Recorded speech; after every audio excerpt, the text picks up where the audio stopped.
নমস্কাৰ দা বাৰ্নিং টপিকলৈ স্বাগতম জনাইছো মই দীপক শৰ্মাই আজি বাৰ্নিং টপিকত এটা স্পৰ্শকাতৰ বিষয় আমি উত্থাপন কৰিব বিচাৰিছো হয় বিগত সময়ছোৱাত পুনৰবাৰ সংবাদ শিৰোনাম দখল কৰিছে পুনৰবাৰ এইভাবে কৈছো কাৰণ এনে ধৰণৰ বিতৰ্কই ইয়াৰ পূৰ্বেও বহুবাৰ সংবাদ শিৰোনাম দখল কৰিছিল কিন্তু এইবাৰ যে সকলো লক্ষ্মণ ৰেখা অতিক্ৰম কৰি গৈছে এই বিতৰ্কই আৰু সেয়ে দা বাৰ্নিং টপিকত আজি আমি উত্থাপন কৰিছো বটা বিতৰ্ক শেহতীয়াভাৱে বিভিন্ন বটাক লৈ মনোনয়নক লৈ দেখা গৈছে যে ৰাজনীতি তুংগত আছে আৰু বিশেষকৈ ৰাজনীতিৰ যে হস্তক্ষেপ সেয়া চৰম সীমা অতিক্ৰম কৰিছে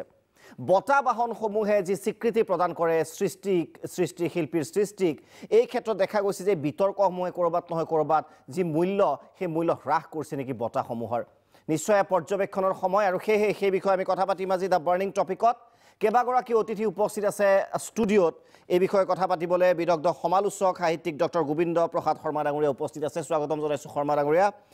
যশস্বী সাংবাদিক হাইদৰ হুছেইন ডাঙৰীয়া উপস্থিত আছে আমাৰ ষ্টুডিঅ'ত সাংবাদিক সমালোচক ৰিপুঞ্জ গগৈ ডাঙৰীয়া উপস্থিত আছে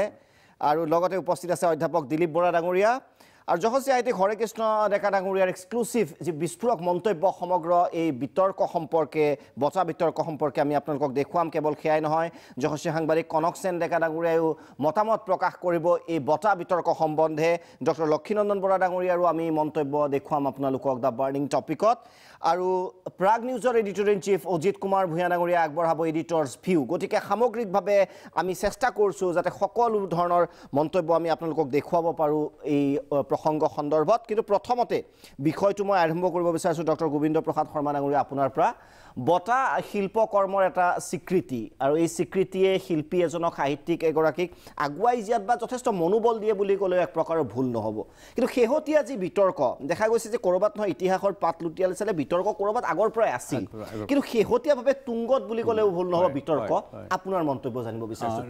অতি উচিতভাৱে কৈছে যে এইটো আচলতে একতা কৰ্মৰ কাৰণে স্বীকৃতি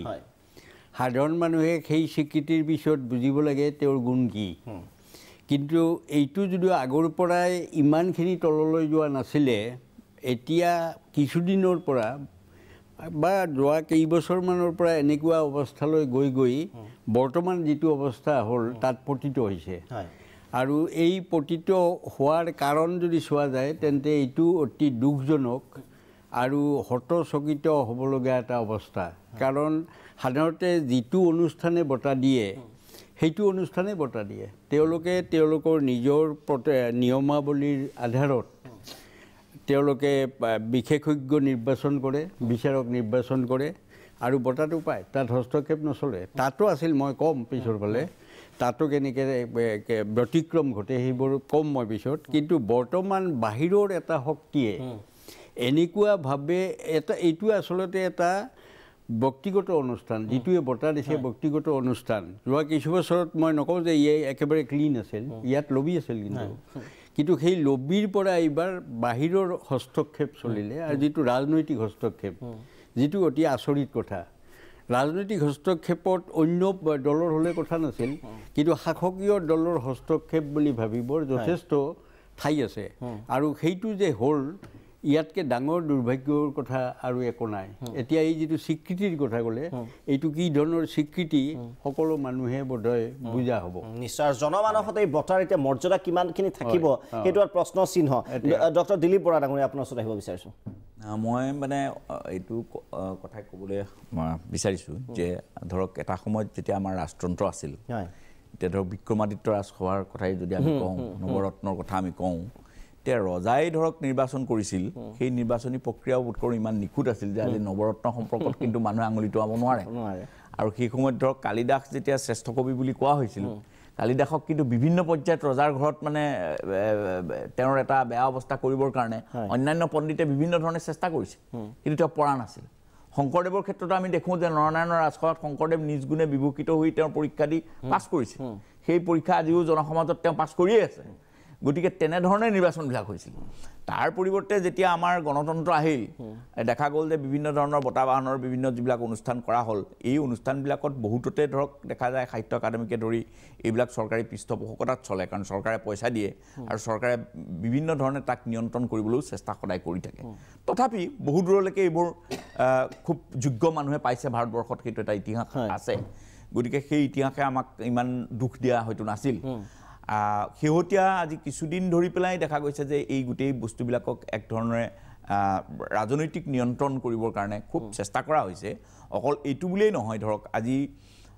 শান্তি নিকেতনৰ দৰে এখন বিশ্ববিদ্যালয়ত আজি দীৰ্ঘদিন ধৰি ভাইচ চেঞ্চেলৰ নিযুক্তি দিব পৰা নাই তেজপুৰ বিশ্ববিদ্যালয়ত আজি ভাইচ চেঞ্চেলৰ নিযুক্তি দিব পৰা নাই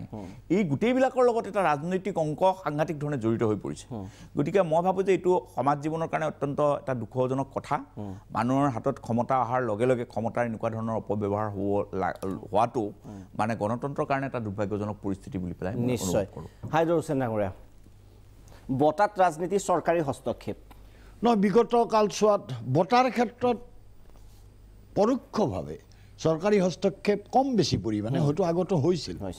এখেতে যি ধৰণে ক'লে যে ৰাজতন্ত্ৰটো অন্তত যোগ্যতা সম্পৰ্কে তেখেতসকলে পণ্ডিতৰ পৰামৰ্শ লৈ বঁটা প্ৰদান কৰিছিল শেহতীয়াভাৱে ৩-৪ বছৰমানৰ পৰা আপুনি লক্ষ্য কৰিলে দেখিব যে এই যোৱা ৫ বছৰমানৰ ভিতৰত ভাৰতবৰ্ষৰ বিভিন্ন বিশ্ববিদ্যালয়ত যিবোৰ আপোনাৰ উপাচাৰ্য নিযুক্তি কৰা হৈছে তাৰ ৮০% লগতে আপোনাৰ শাসকীয় দলৰ আশীৰ্বাদ বা তেওঁলোকৰ লগত যোগাযোগ আছে গতিকে বিশ্ববিদ্যালয়বোৰ লাহে লাহে আপোনাৰ হৈছে গতিকে এই ধৰণৰ প্ৰতিষ্ঠান যিবোৰ আছিলে যিবোৰ প্ৰতিষ্ঠানে সাধাৰণতে বঁটা দিয়াৰ ক্ষেত্ৰত বিশেষ ভূমিকা পালন কৰে সেইবিলাকৰ আনকি সাহিত্য একাডেমীৰ ক্ষেত্ৰত এতিয়া অসমৰ পৰা সাহিত্য একাডেমীৰ কোন আপোনাৰ আমাৰ আঞ্চলিক কৰ্তৃত্বশীল ব্যক্তি নিৰ্বাচিত হ'ব তাৰ ক্ষেত্ৰতো দেখিব যে বিশ্ববিদ্যালয়ৰ ভাইচ চেঞ্চেলৰ বা অন্যান্য যিবিলাকৰ পৰামৰ্শৰ আধাৰত তেওঁ নিৰ্বাচিত হ'ব সেই পৰামৰ্শদাতাবিলাক আপোনাৰ চৰকাৰৰ পৃষ্ঠপোষকতা দিব এটা অসম সাহিত্য সভা সাম্প্ৰতিক সময়ৰ আটাইতকৈ অসমৰ জ্বলন্ত সমস্যা বুলি অসমক ভালপোৱা মানুহে বিশ্বাস কৰে যে আপোনাৰ নাগৰিকত্ব সংশোধনী বিধেয়কখনৰ কথাটো কালি আপোনাৰ সাহিত্য সভাৰ সভাপতিগৰাকী হ'ল এখন চৰকাৰী চিকিৎসা মহাবিদ্যালয়ৰ অধ্যক্ষ তেনেকে আপোনাৰ বৰ্তমানৰ সভাপতিগৰাকী হ'ল এখন কলেজৰ ভাৰপ্ৰাপ্ত অধ্যক্ষ স্বাভাৱিকতে তেখেতসকলৰ ছাৰ্ভিচ ৰুল মতেই চৰকাৰৰ স্থিতিৰ বিৰুদ্ধাচৰণ কৰি ৰাজআলি তোলাব নোৱাৰে গতিকে ফলশ্ৰুতিত চৰকাৰে এনেকৈ বান্ধি আনিছে আৰু ৰাজনৈতিক হস্তক্ষেপমুক্ত নহ'লে সাধাৰণতে সাম্প্ৰতিক সময়ৰ ৰাজনীতিৰ বিশেষ বৈশিষ্ট্যই হ'ল ক্ষমতা সৰ্বোচ্চ নীতিহীন ৰাজনীতি গতিকে সেই ৰাজনীতিকৰ প্ৰভাৱত যিসকলে বঁটা পায় এতিয়া অসম সাহিত্য সভা যিবোৰ বঁটা দিছে বিগত ৩-৪ মাহ ধৰি তাৰ কিছুমান নাম আপোনাৰ শুনাৰ লগে লগে পাহৰিবলগীয়া নাম সকলো নাম মনত ৰখা নাম নহয় কিন্তু ইয়াৰ আগত আপোনাৰ যিবোৰ বঁটা দিছিল বঁটাৰ সংখ্যা কম আছিল আৰু আপোনাৰ নিৰ্বাচিত কিছু সংখ্যক গুণী ব্যক্তিয়ে সেই বঁটা পাইছিল সেই ক্ষেত্ৰত বঁটাৰ বিতৰ্ক সাধাৰণতে এতিয়া হস্তক্ষেপ তুংগত ইয়াৰ দ্বাৰা হ'ব কি জাতীয় অনুষ্ঠান প্ৰতিষ্ঠানবিলাকৰ প্ৰতিও বিশ্বাসহীনতাৰ সৰ্বসাধাৰণ মানুহৰ মাজত জন্ম হ'ব আৰু বঁটা প্ৰাপকসকলৰ সকলো বঁটা প্ৰাপকৰ ন্যূনতম যোগ্যতা সম্পৰ্কে জনসাধাৰণৰ মনত যদি সন্দেহৰ অৱতাৰণা হয় তেন্তে যোগ্য ব্যক্তিসকলেও তাৰ ভিতৰত যদি কোনোবাই বঁটা পায় তেখেতো আপোনাৰ মান সন্মান অৱনমন সেইকাৰণে এই প্ৰতিষ্ঠানবিলাকৰ এই বঁটাদানৰ যিটো প্ৰক্ৰিয়া বা সৰ্বসাধাৰণক পৰোক্ষভাৱে বা প্ৰত্যক্ষভাৱে ক্ৰয় কৰাৰ ব্যক্তিত্ব ক্ৰয় কৰাৰ কাৰণ জাতি একোটা আপোনাৰ নিৰ্মাণ কৰে আৰু জাতি একোটাক ধৰি ৰাখে আৰু জাতি একোটাৰ আপোনাৰ উদ্ধগামী ৰেখাডাল নিৰ্ণয় কৰাই দেশৰ সেইসকল লোকে যিসকল লোকক প্ৰকৃতাৰ্থত আপোনাৰ পণ্ডিত বুলি কোৱা হয় বুদ্ধিজীৱী বুলি কোৱা হয় দূৰদৰ্শী ব্যক্তিত্বৰে অধ্যয়ন পৰিপুষ্টতাৰে বা বিশেষ ধৰণৰ অধ্যয়ন আৰু চিন্তা চৰ্চাৰে যিয়ে জাতিক বৌদ্ধিক নেতৃত্ব দান কৰিব পাৰে তেনে মানুহৰ স্বীকৃতি আছিল ৰাজকীয় স্বীকৃতি সামাজিক স্বীকৃতি আৰু তেখেতসকলৰ ক্ষেত্ৰখনৰ বিশেষ স্বীকৃতি বঁটাৰে প্ৰভাৱ খটুৱাব বিচৰা হৈছে এতিয়া বঁটাটো এনেকুৱা হয় যে বঁটাৰ অৱমূল্যায়নে আচলতে জাতিক প্ৰকৃতাৰ্থত জাতিটোৰ ভৱিষ্যত নিৰ্ণয়ৰ ক্ষেত্ৰত দিগদৰ্শী সিদ্ধান্ত লোৱাৰ ক্ষেত্ৰত বুদ্ধিমান মানুহসকলকো যোগ্য মানুহসকলকো নিষ্ক্ৰিয় হ'বলৈ বাধ্য নিশ্চয় নিশ্চয় ৰিপুঞ্জয় গগৈ ডাঙৰীয়া আপোনাৰ ওচৰত আহিব বিচাৰিছোঁ আমি বঁটাৰ সামগ্ৰিক কথা পাতি আছোঁ যদি শেহতীয়াভাৱে অসম উপত্যকা সাহিত্য বঁটাক লৈ যি বিতৰ্কৰ সৃষ্টি হ'ল তিনিগৰাকীকৈ তেওঁলোকে কৰিলে লগতে আপোনাৰ পৰা জানিব বিচাৰিছোঁ যে অসম উপত্যকা সাহিত্য বঁটা বুলি ক'লে ২৭ বছৰীয়া এটা সোণালী ইতিহাস আছে অসমৰ জনমানসত অসমৰ সাহিত্য জগতত এটা সুকীয়া স্থান আছে বঁটাৰ সেই সম্পৰ্কে শেহতীয়া বিতৰ্ক সম্পৰ্কে আপুনি কি ক'ব বঁটাৰ লগত সদায় বিতৰ্ক এটা জড়িত আগতে নাছিলে বঁটাৰ লগত বিতৰ্ক জড়িত বিতৰ্কটো কেতিয়াবা পজিটিভ হয় কেতিয়াবা নিগেটিভ হয় কিন্তু অসম উপত্যকা বঁটা সম্পৰ্কীয় মোৰ খুব উচ্চ ধাৰণা নাই সেইটো ঠিক অতি যোগ্যজনকে প্ৰথম বঁটাটো হেৰিত দিছে 1990 চনত যোগ্যজন ভৱেন্দ্ৰনাথ শইকীয়াক দিছে বা অতি যোগ্যজনৰ নিজৰ দক্ষতা কৰ্মৰ কাৰণে বঁটা দিয়ে এইটো ঠিকেই আছে বহুত যোগ্য মানুহে পায় কিন্তু বঁটাটো আপোনালোকে লক্ষ্য কৰিব হায়দৰাবাদে নিশ্চয় এটা কথা ভালকৈ জানে যে 1990 চনৰ আলফাই যেতিয়া গোটেই অসমখনৰ বিশেষকৈ চাহ বাগান আটাইতকৈ বেছি আক্ৰমণ কৰিলে সেই মুহূৰ্ততে মেগৰে এটা ছেফটি ভাল্ভৰ নিচিনা মানুহক হেৰি অসমীয়া মানুহক নিচুৱাবৰ কাৰণে এই বঁটাটো হেৰি কৰিলে মই কোৱা নাই ভৱেন্দ্ৰনাথ শইকীয়াৰ পৰা ধৰি এতিয়ালৈকে যিখিনিয়ে মেগৰ বঁটা পাইছে অযোগ্য নহয় যোগ্যই কিন্তু যাৰ মান সন্মানৰ মান মৰ্যাদাবোধটো বেছি আছে যি অসমৰ সাধাৰণ জনসাধাৰণৰ কথা ভাবে তেওঁলোকে কিন্তু মেগৰ এই বঁটাটো সম্পৰ্কে খুব উচ্চ ধৰণৰ ধাৰণা নাথাকে বা স্বীকৃতি নিদিয়ে যাৰ মান সন্মান থাকে যি উচ্চস্তৰ মানুহ সি কিন্তু বঁটাটো প্ৰত্যাখ্যান কৰে আমি জানো কিন্তু যিসকলে পাইছে চৈয়দ আব্দুল মালিকৰ পৰা নৱকান্ত সেইসকলে আপুনি কি ভাবে যে প্ৰত্যাখ্যান কৰাৰ প্ৰশ্নটো ক'ৰ পৰা আহিব নহয় তেওঁলোকৰ এইটো দিশ যে তেওঁলোকে চাহ বাগানৰ মূল যে চাহ বাগানৰ এতিয়াও এই মুহূৰ্তত 137 টকা হাজিৰা দিয়ে কিন্তু অথচ দাবী 350 টকা অন্যান্য দিয়ে চাহৰ অন্যান্য উন্নতি নকৰি এই যে বঁটাটোৰ যোগেদি এটা মন কৰিব মই এই সময় এই গোটেইখিনি বস্তুটো চামাৰাইজ কৰি এটা আৰ্টিকুল লিখিলে এনেকুৱা বাক্য লিখিব পাৰিম বঁটা বাহনে বুদ্ধিজীৱী বিক্ৰীৰ ব্যৱস্থা এই শব্দটো ক'ব পাৰি বহুত মই মোকে আজি যদি বঁটা এটা দিয়ে এই অনুষ্ঠানৰ পৰা খেলি মেলি কৰিলে মই হয়তো ভৱিষ্যতে মাত মাতিব পাৰিম গতিকে মাত বন্ধ কৰাৰ উপায়ো হ'ব পাৰে মই কোৱা নাই চব বঁটাৰ হেৰি তাৰ মাজতে মই এটা কথা কৈছোঁ দেই যে বহুত বঁটাৰ কৈছোঁ অতি যোগ্যজনে পাইছে যেনেকৈ শংকৰদেৱ বঁটা প্ৰথম ইণ্ট্ৰডিউচ কৰিছে 1987 চনত প্ৰথম বঁটাটো পাইছে কীৰ্তনাথ হাজৰিকা মই কীৰ্তনাথ হাজৰিকাৰ যোগ্যতা মোক প্ৰশ্ন নকৰোঁ কিন্তু কীৰ্তনাথ হাজৰিকাই কেনে বঁটা পালে অথচ সেই বঁটাটো শংকৰদেৱৰ বঁটাটো প্ৰথম মহেশজনকে পাব লাগে মহেশজনকে 3 নম্বৰতে পাইছে প্ৰথম কেইটোক পালে যে অসম আন্দোলনকাৰী একেবাৰে মুখ্যতম এজন হেৰি আছিলে কীৰ্তনাথ হাজৰিকা আৰু অসম আন্দোলনকাৰী হাতত তেতিয়া চৰকাৰ আছে গতিকে কীৰ্তনাথ হাজৰিকাক প্ৰথম দিলে বা ভূপেন হাজৰিকাক লগতে দিলে কিন্তু মহেশজনক 3 নম্বৰ দিলে মই অযোগ্য বুলি কোৱা যোগ্যই কিন্তু এই বাছ বিচাৰবিলাক আছে বিশেষকৈ আপুনি অসম উপত্যকা সাহিত্য বঁটাৰ আৰম্ভণিতে গোটেই পৃথিৱীৰ নোবেল বঁটাৰ পৰা এতিয়ালৈকে তাত কেনেকুৱা ৰাজনৈতিক হিচাপ নিকাচ আছে সম্পূৰ্ণ নিশ্চয় আমি এডিটৰ্ছ ব্যুৰ যোৱাৰ পূৰ্বে অসম উপত্যকা সাহিত্য বঁটাত যিহেতু হৰে কৃষ্ণ ডেকা ডাঙৰীয়া বাছনি সমিতিত আছিল তেওঁৰ মন্তব্য জানিব বিচাৰিছোঁ গতিকে ডেকা ডাঙৰীয়াৰ পৰা আমি জানিম যে জুৰিৰ প্ৰতি চূড়ান্ত অসন্মান প্ৰকাশ কৰা হৈছে আৰু যিদৰে বঁটাটো দিয়া হ'ল তাৰ বাবে পদত্যাগো কৰিছিল ডেকা ডাঙৰীয়াই গতিকে এই গোটেই কাৰবাৰটোৱে আচলতে বঁটাৰ যি মৰ্যাদা হানি কৰা নাই নেকি আমি হৰে কৃষ্ণ ডেকা ডাঙৰীয়াৰ পৰা আমি জানিম বঁটাটো সাধাৰণতে দিয়া হয় 31 ডিচেম্বৰ ঘোষণা কৰা হয় আৰু 1 তাৰিখে বছৰটোৰ প্ৰথম দিনাখনে এইটো ওলাই যায় কিন্তু এইবাৰ 1 তাৰিখে নোলাল দেখি আমাৰো আচৰিত হ'লোঁ কিয় নোলাল তাৰ কেইদিনমান পিছতেই ন্যাসৰ ফালৰ পৰা নিৰ্বাচন সমিতিৰ সভাপতিলৈ ডক্টৰ দক্ষিণেন্দ্ৰ বৰা তেওঁলোকে এখন চিঠি আহিলে তেওঁলোকৰ চিঠিখন এটা অদ্ভুত ধৰণৰ যুক্তি দেখুৱালে যে তেওঁলোকে ক'লে যে এইবাৰ 3জন এনেকুৱা সাহিত্যিকৰ নাম আহিছে যিকেইজন খুব স্বনামধন্য আৰু তেখেতক লৈ আমি গৌৰৱান্বিত গতিকে আমি 3জনকে দিব পাৰি ধন্য হ'ম গতিকে আপোনালোকে ইয়াত সন্মতি জনাব লাগে গোটেই কথাটো আমাক হতভম্ব কৰিলে তো আমি দক্ষিণেন্দ্ৰ বৰাৰ ঘৰত মিলিত হ'লোঁ নিৰ্মলা বৰগোহাঁই বাইদেউ আহিব নোৱাৰে তেখেতে বোধকৈ খবৰ দিব নোৱাৰিলে আৰু অলপ পতংগীয় নাছিলে কিন্তু পিছত তেওঁলোকে সন্মতি দিছে তো আমি 5জনে আলোচনা কৰিলোঁ যে এই ধৰণৰ এটা অদ্ভুত ধৰণৰ যুক্তি আমি মানি ল'ব নোৱাৰোঁ আমি নিৰ্বাচন সমিতিয়ে কাৰণ আমি সকলো দিশ বিবেচনা কৰি এজনৰ নাম পঠিয়াইছিলোঁ আৰু নিয়মটো হ'ল সেই এজনৰ নামটোৱে নিৰ্বাচন সমিতিয়ে যিটো কৰে সেইটোৱে খাটাং সেইটো তাৰ ওপৰত নাই আৰু কিন্তু এওঁলোকে হস্তক্ষেপ কৰিলে ন্যাসে হস্তক্ষেপ নিজাববীয়াকৈ বিশেষজ্ঞ সমিতিয়ে দিয়া 3জনকে পুৰস্কাৰ দিম বুলি সিদ্ধান্ত ল'লে সিদ্ধান্ত আমাক জনালে যে আপোনালোকে সন্মতি দিব লাগে তো আমি তৎক্ষণাত ক'লোঁ যে এই ধৰণৰ এটা অদ্ভুত যুক্তিহীন আপোনালোকৰ হেৰিৰ লগত আমি জড়িত হ'ব নোৱাৰোঁ আৰু আমি ইয়াৰ পৰা নিজকে আঁতৰাই আনিলোঁ আপোনালোকে যি কৰে নিজাববীয়াকৈ ল'ব এইটো আপোনালোকৰ সিদ্ধান্ত আমি যিটো ভিতৰুৱাকৈ শুনিছোঁ অন্ততঃ মই শুনিছোঁ যে তেওঁলোক এটা ব্যৱসায় সন্থা আচলতে তেওঁলোকে ব্যৱসায় কৰে ট্ৰাষ্ট মেগৰৰ ট্ৰাষ্ট এইটো গতিকে মেগৰ ব্যৱসায় কৰে অসমত চাহৰ বাগিচাবিলাক আছে তেওঁলোকৰ ওপৰত হেঁচা আহিছে যে এজন বিশেষ ব্যক্তিকে বিশেষ সাহিত্যিককে বঁটাটো দিব লাগে কিন্তু যেতিয়া সেই সাহিত্যিকক বঁটাটো দিব নোৱাৰিলে তেওঁলোকে নিৰ্বাচন সমিতিয়ে নিৰ্বাচন নুঠিল কাৰণ নিৰ্বাচন সমিতি নাজানে এনেকুৱা হেঁচা কথা আৰু এটা হেঁচা সেমান নহয়ও নিৰ্বাচন সমিতি গতিকে যেতিয়া এনেকুৱা ধৰণৰ এটা তেওঁলোকৰ হেঁচা আহি আছে আৰু যেতিয়া দেখিলে যে আমি নামটো নপঠিলে তেতিয়া উপায় নাপায় মই শুনিছোঁ তেওঁ উপায় নাপায় তেওঁলোকে 3জনকে দিয়াৰ সিদ্ধান্তটো ল'লে আৰু সেইটো একমাত্ৰ সেই এটা বাহিৰৰ পৰা হোৱা হেঁচাৰ কাৰণে আৰু এই বিতৰ্কৰ পিছত নিশ্চয় নিশ্চয় এবাৰ মই অজিত কুমাৰ ভূঞা ডাঙৰীয়া আপোনাৰ ওচৰত যাব বিচাৰিছোঁ এডিটৰ্ছ ভিউৰ বাবে গতিকে অসম উপত্যকা সাহিত্য বঁটাৰে বাছনি সমিতিৰ স্বনামধন্য এগৰাকী যি ব্যক্তিত্বই আচলতে এইদৰে মন্তব্য কৰিলে আপোনাৰ পৰা জানিব বিচাৰিছোঁ বঁটা বিতৰ্ক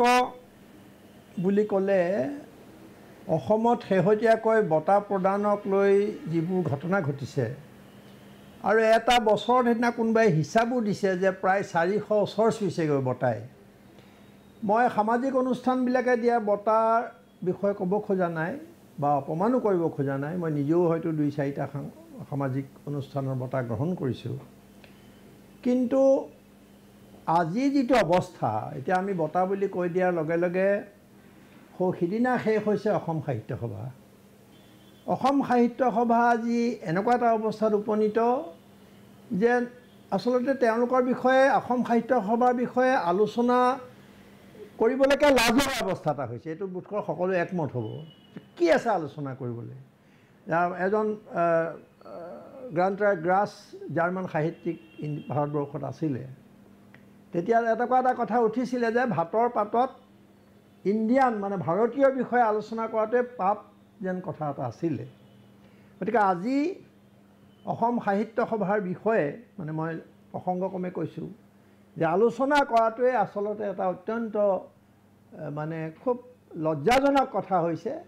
তেওঁলোকেতো লাজ পোৱাই নাই যিবোৰে কৰি আছে কিন্তু আলোচনা কৰিব খোজা মানুহবিলাকেও লাজ পাইছে সেইটো আমি আহিম সাহিত্য সভালৈ মই খালি কৈছোঁ যে সিদিনা শেষ হ'ল তাত আমি কি কাণ্ড দেখিলোঁ এটা সীমা থাকে সকলোৰে আজি বড়ো সাহিত্য সভা আৰম্ভ হৈছে শংকৰ সংঘ আৰম্ভ হৈছে আজি বড়ো সাহিত্য সভা ইমান ধুনীয়াকৈ পালিত হৈছে আমাৰ দেখুৱাই আছোঁ আমি তাত কিন্তু ইয়াৰ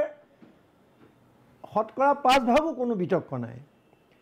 গতিকে অসম সাহিত্য সভা আজি বিতৰ্কিত বুলি ক'লে নহ'ব এটা কলংকিত আৰু সম্পূৰ্ণ ধ্বংসৰ গৰাহত পৰা এটা অনুষ্ঠান মই বঁটাৰ কথাটো এইটো ক'ব খুজিছোঁ যে অসম সাহিত্য সভাই যোৱা কিছুদিনত এই ৰিপুঞ্জয় গগৈ কেইটামান খুব ভাল কথা কৈছে আৰু ডক্টৰ গোবিন্দ শৰ্মাইতো লবিৰ কথা কৈছে আমি জানো কথাটো এনেকুৱা যে অসম সাহিত্য সভাই যোৱা কিছুদিনত হঠাৎ মানুহৰ ঘৰে ঘৰে গৈ বঁটা দিবলৈ ধৰিলে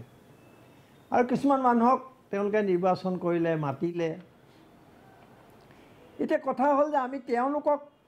যোগ্য অযোগ্য বাৰু কোৱা নাই অযোগ্যটো হাইদৰ হুছেইনে কৈছে যে কিছুমানৰ যোগ্যতালৈতো যথেষ্ট সন্দেহ আছে কিন্তু তেওঁলোকে বঁটাৰ এই কামটো কেতিয়া কৰিলে যি সময়ত তেওঁলোকক মানুহে লেই চেই কৰিলে ডক্টৰ গোবিন্দ শৰ্মাৰ দৰে ব্যক্তিৰ বা প্ৰাক্তন সাহিত্য সভাৰ কেইবাগৰাকী সভাপতিৰ নেতৃত্বত এটা জনমত গঠনৰ চেষ্টা চলিলে আনকি গৈ ন্যায়ালয়ৰ মজিয়াও পালেগৈ বিষয়টো আৰু ইমান ভয়ংকৰ যে ৰাজনৈতিক দলতকৈ চেৰাই যোৱাৰ ৰাজনীতি যিটো পৰমানন্দ ৰাজবংশীৰ নেতৃত্বত হ'ল গতিকে সেই সময়টো খুব গুৰুত্বপূৰ্ণ যে তেওঁলোকে সেই সময়ত বঁটাবোৰ দি মানুহবোৰক হাত কৰিব খুজিলে যি সময়ত যাতে তেওঁলোকৰ সমৰ্থনত কিছুমান মানুহে কৈ থাকে আৰু সভাপতিগৰাকী চৰকাৰী চাকৰিয়াল সাধাৰণ এইটো হাইদৰ হুছেইনে ভালকৈ কৈছে মই খালি উল্লেখ কৰিছোঁ যে সাধাৰণ সম্পাদকগৰাকীও কেতিয়াবা মন্ত্ৰীয়ে সাহিত্য সভাৰ সভাপতি আৰু সাধাৰণ সম্পাদকক শিক্ষামন্ত্ৰীয়ে গালি পাৰি ৰাজহুৱাকৈ তাচ্ছিল্য কৰিব পৰা অৱস্থা হ'ল তাৰ কাৰণে তেওঁ দোষী নে এই মানুহবোৰ দোষী যিয়ে আজি এই অৱস্থাত উপনীত কৰালে সাহিত্য সভাক গতিকে বঁটাবোৰ তেনেকৈ নিৰ্বাচিত হয় তেওঁলোকে বঁটা দিলে ঠিক আছিলে কিন্তু এই সময়ত বঁটা দিছে যি সময়ত যাতে তেওঁলোকে এটা সমৰ্থন লাভ কৰিবলৈ সক্ষম হয় সেই মানুহবোৰে যাতে বঁটাৰ আশাত নামে আৰু তাতকৈ ডাঙৰ কথা ইয়াত বৰ ডাঙৰ এটা তেওঁলোকৰ এটা পৰিকল্পনা আছে পৰিকল্পনাটো এনেকুৱা যে কাইলৈ বহুতে হয়তো এইটো নামাতিব এইকাৰণে নামাতিব কিজানি মোলৈকো আহে বঁটা এটা এই বঁটাই যিটো বাতাবৰণ সৃষ্টি কৰিছে আৰু বঁটাক লৈ এইটো কোৱাই হৈছে যে নোবেল বঁটাৰ পৰা আৰম্ভ কৰি সাহিত্য একাডেমীৰ পৰা মেগৰ ইত্যাদি তাত বহুত লবি পলিটিক্স আছে তেওঁলোক বিতৰ্কৰ ঊৰ্ধত নহয় মহাত্মা গান্ধীয়ে শান্তি নোবেল বঁটা পাইছে কেইবাগৰাকী সাহিত্যিকৰ কথা মই সময়ত বাৰু উল্লেখ কৰিম যে ইবছেনৰ দৰে নাট্যকাৰে নাপালে অথচ ডেৰিঅ' ফো বুলি এগৰাকী নাট্যকাৰে পালে অৰ্থাৎ তেওঁ কোনেও চিনিয়ে নাপায় ইবছেন মানুহৰ মুখে মুখে আছিলে এনেকুৱা উদাহৰণ বহুত আছে। টলষ্টয় নাপালে, তো এইবোৰ বিতৰ্ক হৈছিলে এসময়ত। চেখভে নাপালে। গতিকে মই ক'ব খুজিছোঁ এইটো যে বিতৰ্ক থাকিলেও তাৰ এটা সীমা থাকে। এতিয়া আমি মেগৰৰ বঁটাটোলৈ যদি চাওঁ, ৰিপুঞ্জয়ে কৈছে, কিন্তু তেওঁ হয়তো অলপ মনত পৰা নাই, মই ইয়াত বহি আছোঁ, যে যেতিয়া মেগৰে এই বঁটাটো আগবঢ়াইছিলে তেতিয়া অসমত শাসক দলে হিতেশ্বৰ শইকীয়া আছিলে বোধ কৰোঁ, তেতিয়া তেওঁ কিন্তু বহু মানুহক, বহু সাহিত্যিক, বুদ্ধিজীৱীক তেওঁ ক্ৰয় কৰা কামটো আৰম্ভ কৰিছিলে। যেনেধৰণে হওক প্ৰভাৱিত কৰা, কিবা কিবি দিয়া, বঁটা, বাহন যি লাগে লোৱা, মুঠতে আমাক সমৰ্থন কৰা। আৰু 90 চনত আটাইতকৈ জাতিধ্বংসী অভিযানটো আৰম্ভ হৈছিলে ইয়াত, সামৰিক বাহিনী অভিযান আৰম্ভ হৈছিলে ইয়াত। গতিকে তাৰ বিৰুদ্ধে এটা মানৱাধিকাৰ আন্দোলন আৰম্ভ হৈছিলে। আৰু আলফাৰ উত্থান হৈছে। আলফাক সমৰ্থন কৰা নকৰাটো বেলেগ বিষয়, কিন্তু আলফাৰ উত্থান এটা বৰ ডাঙৰ ঘটনা আছিলে অসমৰ জাতীয় প্ৰেক্ষাপটত। গতিকে আমি তেতিয়া সেইটো আলফা বঁটা বুলিয়ে নামকৰণ হৈছিলে, কিন্তু বহুতে লিখিছিলে যে এইটো আলফা বঁটা বুলি দিব লাগে, কাৰণ আলফাৰ বিৰোধিতা কৰিবৰ কাৰণে এটা তেওঁলোকে বাতাবৰণ সৃষ্টি কৰিব খুজিছিলে। আৰু সেইকাৰণে সেইটো কোনোবা পৰামৰ্শৰ ক্ৰমে এইটো কৰিলে। আৰু মেগৰে যিটো তেওঁলোকৰ যিটো ৰিপুঞ্জয়ে ক'লে যে তেওঁলোকৰ যিবোৰ লুণ্ঠন প্ৰক্ৰিয়া, তেওঁলোকে যিবিলাক অসমত কাম কাজ কৰিছে তাৰ বিৰুদ্ধে কিন্তু তেতিয়া এটা জনমত গঠন হৈছিলে। আৰু যিমান দূৰ মোৰ মনত পৰে, স্বাধীনৰ পাতত মই, বুধবাৰৰ পাতত পৰাগ দাসে মেগৰৰ ভূমিকা আৰু এই সাহিত্যিকসকলক আমি আহ্বান জনাইছিলোঁ যাতে তেওঁলোকে যেন এই বঁটা অন্ততঃ গ্ৰহণ নকৰে, জাতীয় সন্মানৰ প্ৰশ্নত, জাতীয় স্বাভিমানৰ অৰ্থত। আৰু সেইকাৰণে এটা সময়ত আমি সৌৰভ চলিহাই পাওঁতেও এটা বিতৰ্ক হৈছিল, তেখেতক আমি শ্ৰদ্ধা কৰিছিলোঁ, তেখেতক মোৰ নিজৰ কাৰ্যালয়লৈ গৈছিলে স্বাধীনৰ। তেখেতে কিন্তু তেখেত বাৰু এটা ছদ্ম নামৰ মানুহ আছিলে, এটা বেলেগ ধৰণৰ কথা আছিলে। হ'লেও আমি আশা কৰিছিলোঁ যে এইসকলে অন্ততঃ এই সময়ত এই বঁটাটো নল'লে ভাল, সেইটো এটা বেলেগ অধ্যায়। কিন্তু এইটো ৰিপুঞ্জয় গগৈয়ে ঠিকেই কৈছে যে সেই বঁটাটো কেতিয়া ঘোষণা কৰা হৈছিল, তাৰ আঁৰত কিবা উদ্দেশ্য আছিলে নে নাই। আৰু সেই কথাটো লাহে লাহে লাহে লাহে আজি কিন্তু স্পষ্ট হৈ গ'ল। আজি মেগৰে, হৰেকৃষ্ণ ডেকাই কৈছে যে তেওঁলোকৰ ব্যৱসায় আছে, মেগৰ চাহ উদ্যোগৰ লগত তেওঁলোকৰ সম্পৰ্ক আছে। বহুতে নামটো কৈ দিয়া নাই, কিন্তু ইতিমধ্যে সকলোৱে গম পাইছে যে দিছপুৰৰ পৰা কি ধৰণৰ হস্তক্ষেপ হ'ল তাত। গতিকে যি সময়ত আটাইকেইগৰাকী মানে সন্মানিত আৰু আত্মসন্মানবোধ থকা বিচাৰকে পদত্যাগ কৰিছে, 5জন বোধ কৰোঁ, তাৰপিছত এই বঁটাটোৰ অৰ্থ কি থাকিব পাৰে, মোৰ এইটোৱে প্ৰশ্ন। আৰু আমি তেখেতসকলক আজি ধন্যবাদ জনাইছোঁ যে অন্ততঃ আজিও তেখেতসকলে বহুতে আজিকালি মনে মনে থাকে, হয় আঁতৰি থাকে, কোনোবাই অসুখ বুলি কিবা এটা কৰি পেলাই সুবিধাজনক অৱস্থা এটা গ্ৰহণ কৰে, সকলো গোবিন্দ শৰ্মা নহয়। গতিকে এই যে 5গৰাকী সদস্যই তেওঁলোকে যে এটা ডিগনিটি এই যে দেখুৱালে তেওঁলোকে, এইটো এটা অভাৱনীয় ঘটনা অসমৰ সাহিত্য জগতত। গতিকে আমি তেখেতসকলক ইয়াৰ পৰাই এটা ধন্যবাদ জনাব লাগে যে অন্ততঃ তেওঁলোকে এটা অন্যায়ৰ প্ৰতিবাদ কৰিবলৈ ওলাই আহিলে আৰু সেইটো কৰিবলৈ তেওঁলোকে সক্ষম হ'ল। আৰু এটা কথা মই এইটো কৈ থ'ব খুজিছোঁ এইখিনিতে, যে আচৰিত লাগে, তাৰমানে সাহিত্যিকসকল সন্মানিত, তেখেতসকলে বহুত বঁটা বাহন পায়, গামোচা পিন্ধে, শৰাই পায়, জাপি পিন্ধে, কিন্তু জাতীয় জীৱনৰ সংকটৰ সময়ত বা জাতীয় জীৱনৰ কিছুমান ঘটনাৰ সময়ত তেওঁলোকে এটা সুবিধাজনক অৱস্থা গ্ৰহণ, এইটো অভিযোগ আগৰ পৰা আছে। সেই অভিযোগটো বিভিন্ন সময়ত কিছুমানৰ কাম কাজে এইটো সত্য প্ৰমাণিত কৰে, কিছুমানে নকৰে। গতিকে আজি মই এইটো ক'ব খুজিছোঁ যে যিগৰাকী সাহিত্যিকক লৈ ইমান বিতৰ্ক হ'ল, যাক দিবৰ বাবে ৰাজনৈতিক হস্তক্ষেপ হ'ল, মন্ত্ৰীয়ে মেগৰক নিৰ্দেশ দিলে, তেওঁ কোন আজি সকলোৱে জানে। আজি অখিল গগৈও প্ৰশ্ন উত্থাপন কৰিছে, তেওঁক আচলতে কি লাগে। আৰু মই ভাবোঁ যদি মই আজি এগৰাকী সাংবাদিক, কাইলৈ যদি মোক কিবা এটা বঁটা দিয়া লৈ পেলাই এনেকুৱা বিতৰ্ক হয় মোৰ নাম লৈ, মই কিন্তু তৎক্ষণাত মোৰ নামটো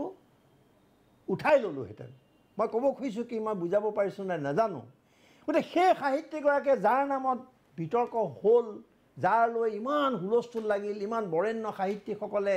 পদত্যাগ কৰিবলগীয়া পৰিস্থিতিৰ সৃষ্টি, অসমৰ ইতিহাসত নোহোৱা নোপোজা কথা, তাৰপিছতো কিন্তু তেওঁ পদত্যাগ কৰা নাই।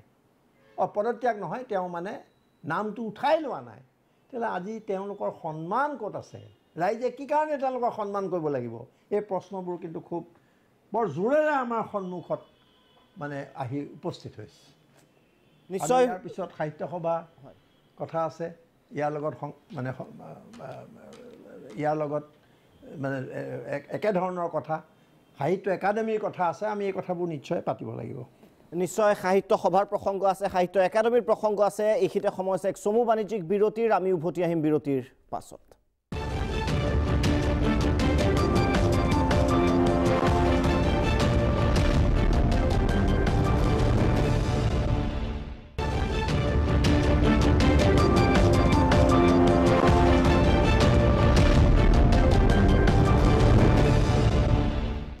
উভতি আহিছোঁ বিৰতিৰ পিছত। বঁটা বিতৰ্ক সম্পৰ্কে এটা বাৰ্ণিং টপিকত আজি আমি কথা পাতি আছোঁ। অসম উপত্যকা সাহিত্য বঁটাৰ পৰা আৰম্ভ কৰি সাহিত্য একাডেমী, অসম সাহিত্য সভা, ইতিমধ্যে এডিটৰ্ছ ভিউৰ পৰা উল্লেখ কৰা হৈছে যে এতিয়া আৰু সাহিত্য সভাৰ বিতৰ্ক নহয়, সাহিত্য সভা এতিয়া কলংকিত এক অধ্যায়। নিশ্চয় এক উদ্বেগজনক বিষয় সমগ্ৰ জাতিসত্তাৰ বাবে। ডক্টৰ লক্ষীনন্দন বৰা ডাঙৰীয়াই কি মন্তব্য প্ৰকাশ কৰিছিল অসম উপত্যকা সাহিত্য বঁটা সম্পৰ্কে? বাছনি সমিতিত অধ্যক্ষ হিচাপে আছিল, তেখেতৰ মন্তব্য এবাৰ আপোনালোকক দেখুৱাব বিচাৰিছোঁ। নিয়ম ভংগটো কৰিছে, কাৰণ তেওঁলোকে হয়তো প্ৰায় পুৰস্কাৰ কৰাৰ কিছুমান নিয়ম আছে নহয়, সেই নিয়ম ভংগ কৰে। আপোনাৰ ওচৰত আহিছোঁ শৰ্মা ডাঙৰীয়া, এই ডক্টৰ লক্ষীনন্দন বৰা ডাঙৰীয়াৰ মন্তব্য সম্পৰ্কে। নহয়, নিয়মাৱলী থাকে, নিয়মাৱলী মানিও চলা বুলি কয়, কিন্তু নিয়মাৱলী তলে তলে কি কৰে সেইটো আটাইতকৈ বেছি গুৰুত্বপূৰ্ণ বঁটা প্ৰদানৰ ক্ষেত্ৰত। মই জানো বহুত উদাহৰণে মই জানো, দেখাত সকলো ঠিক থাকে, আৰু নিয়মাৱলীৰ পিছত যি প্ৰক্ৰিয়া, যিসকলক বিচাৰক পাতে ইত্যাদি ইত্যাদি, যিটো প্ৰক্ৰিয়া মানুহে নেদেখে, সেই প্ৰক্ৰিয়াটোতে যত চব গণ্ডগোল হয়, আৰু সেই প্ৰক্ৰিয়াত জড়িত মানুহকো হাত কৰে। এইবাৰ যেনিবা মূল যিটো আমি মেগৰৰ ক্ষেত্ৰত কৈছোঁ, হয়তো মূল অনুষ্ঠানটোকেই হাত কৰি লৈছে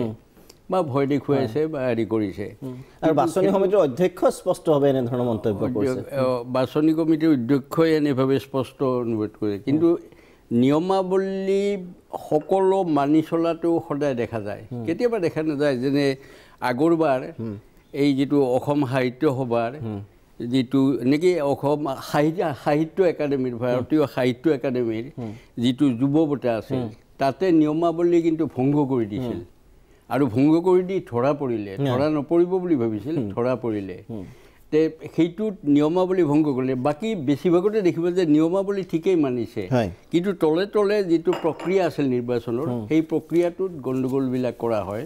আৰু কৰিব পাৰে, সেইকাৰণে হৈছে। মোৰ হাতত বহুত উদাহৰণ আছে,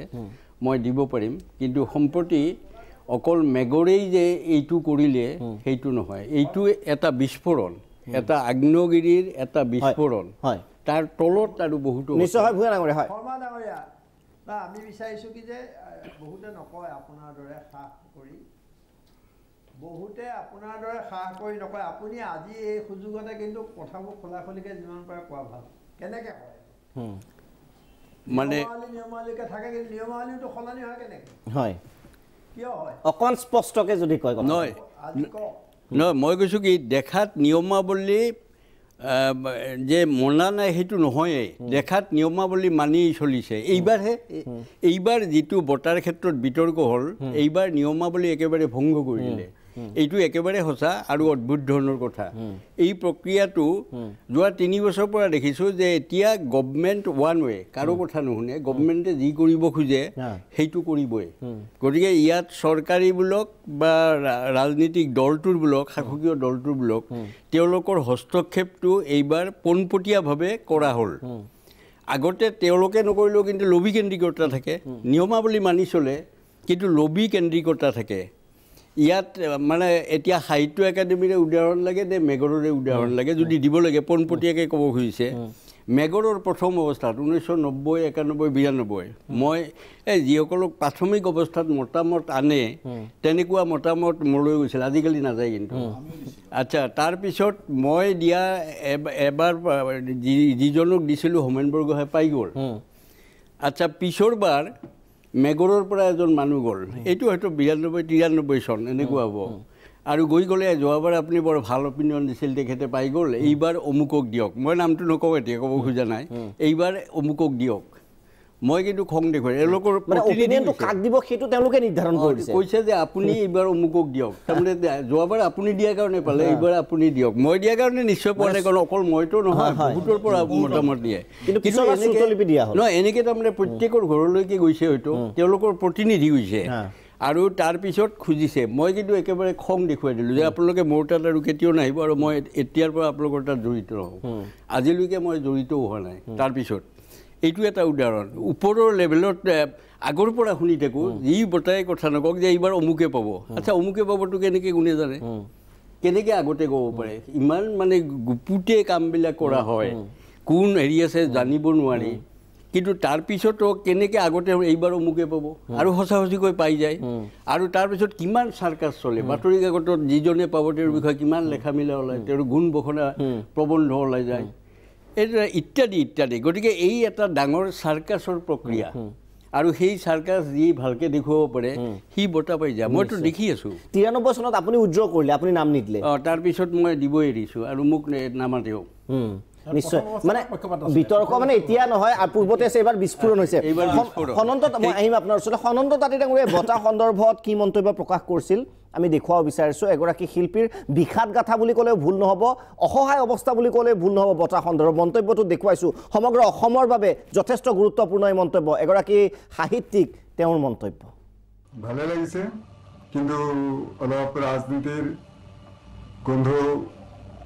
পোৱাৰ বাবে বেয়া লাগিছে আপোনাৰ লগতে আৰু তিনিগৰাকী ব্যক্তিক দিছে গতিকে সেই বিষয়ে কি ক'ব মোৰ একো ক'বলগীয়া নাই বঁটা প্ৰদানকাৰী সংস্থাটোৱে তেওঁলোকক দিয়াটো ভবাৰ কাৰণে দিছে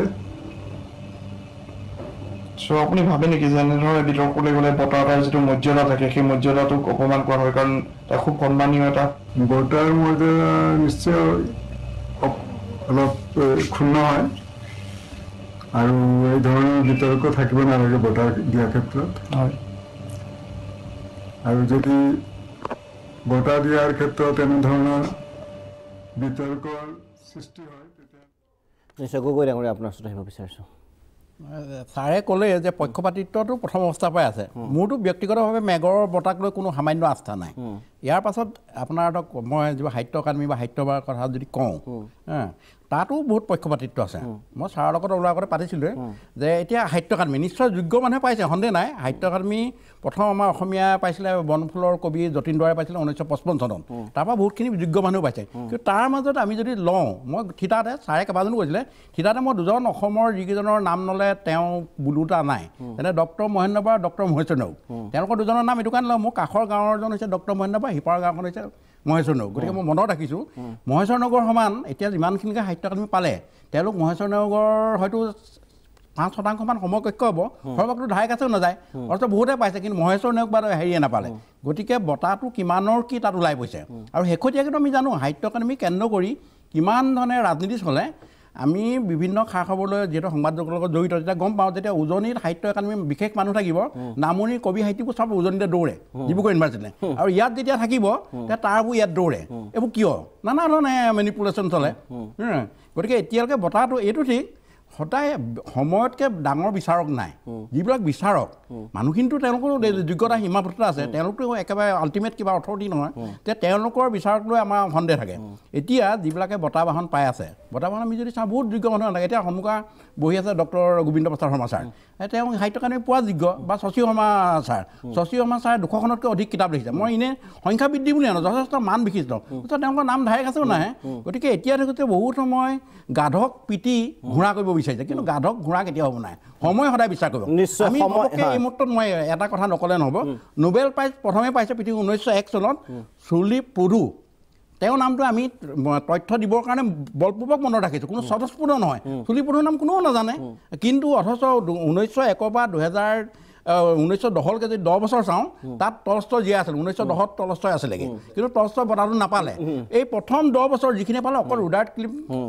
1907 চনৰ ৰুডাৰ্ট ক্লিপিঙে পাইছে জাংগল বুকৰ বহুত ওপৰ সাহিত্যিক নহয় কিন্তু তথাপি তেওঁৰ নামটো জানো বাকী প্ৰথম 1901 পৰা যদি 1910লৈকে চাওঁ কোনো নাম আমি চিনি নাপাওঁ গতিকে সাহিত্য বঁটাটো পালে তেন্তে কিবা হ'ব নহয় যে সময়তকৈ ডাঙৰ বিচাৰ নিশ্চয় আৰু লিঅ' টলষ্টয়ৰ আপুনি কথা কৈছে নিজৰ সাহিত্য সৃষ্টিৰে বৰ্তমানলৈকেও তেওঁ ৰিলিভেণ্ট হৈ আছে টলষ্টয় অন্যতম কিন্তু গৰ্কিও নাপালে নিশ্চয় সময় হৈছে পুনৰ বিৰতিৰ আমি উভতি আহিম বিৰতিৰ পাছত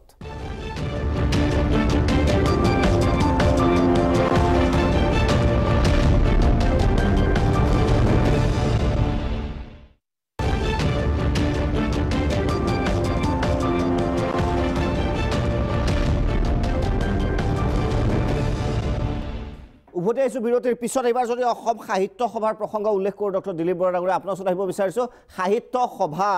এইবাৰ দেখা গৈছে যে সাহিত্য বিচাৰি হাবাথুৰি গাইছে সাহিত্যিকসকলে অসম সাহিত্য সভাত বঁটা বিতৰ্কলৈ আহিম কিন্তু প্ৰথমতে সাহিত্য সভা সম্পৰ্কে আহিছোঁ সাহিত্য সভা কথাটো ক'লেও বঁটাটোৰ লগতে সাঙুৰ খাই যাব হয় তাৰমানে এতিয়া ধৰক এতিয়া অলপ আগতে আমাৰ এডিটৰ ইন চিফ ভূঞা ডাঙৰীয়াই কথাটো ক'লে যে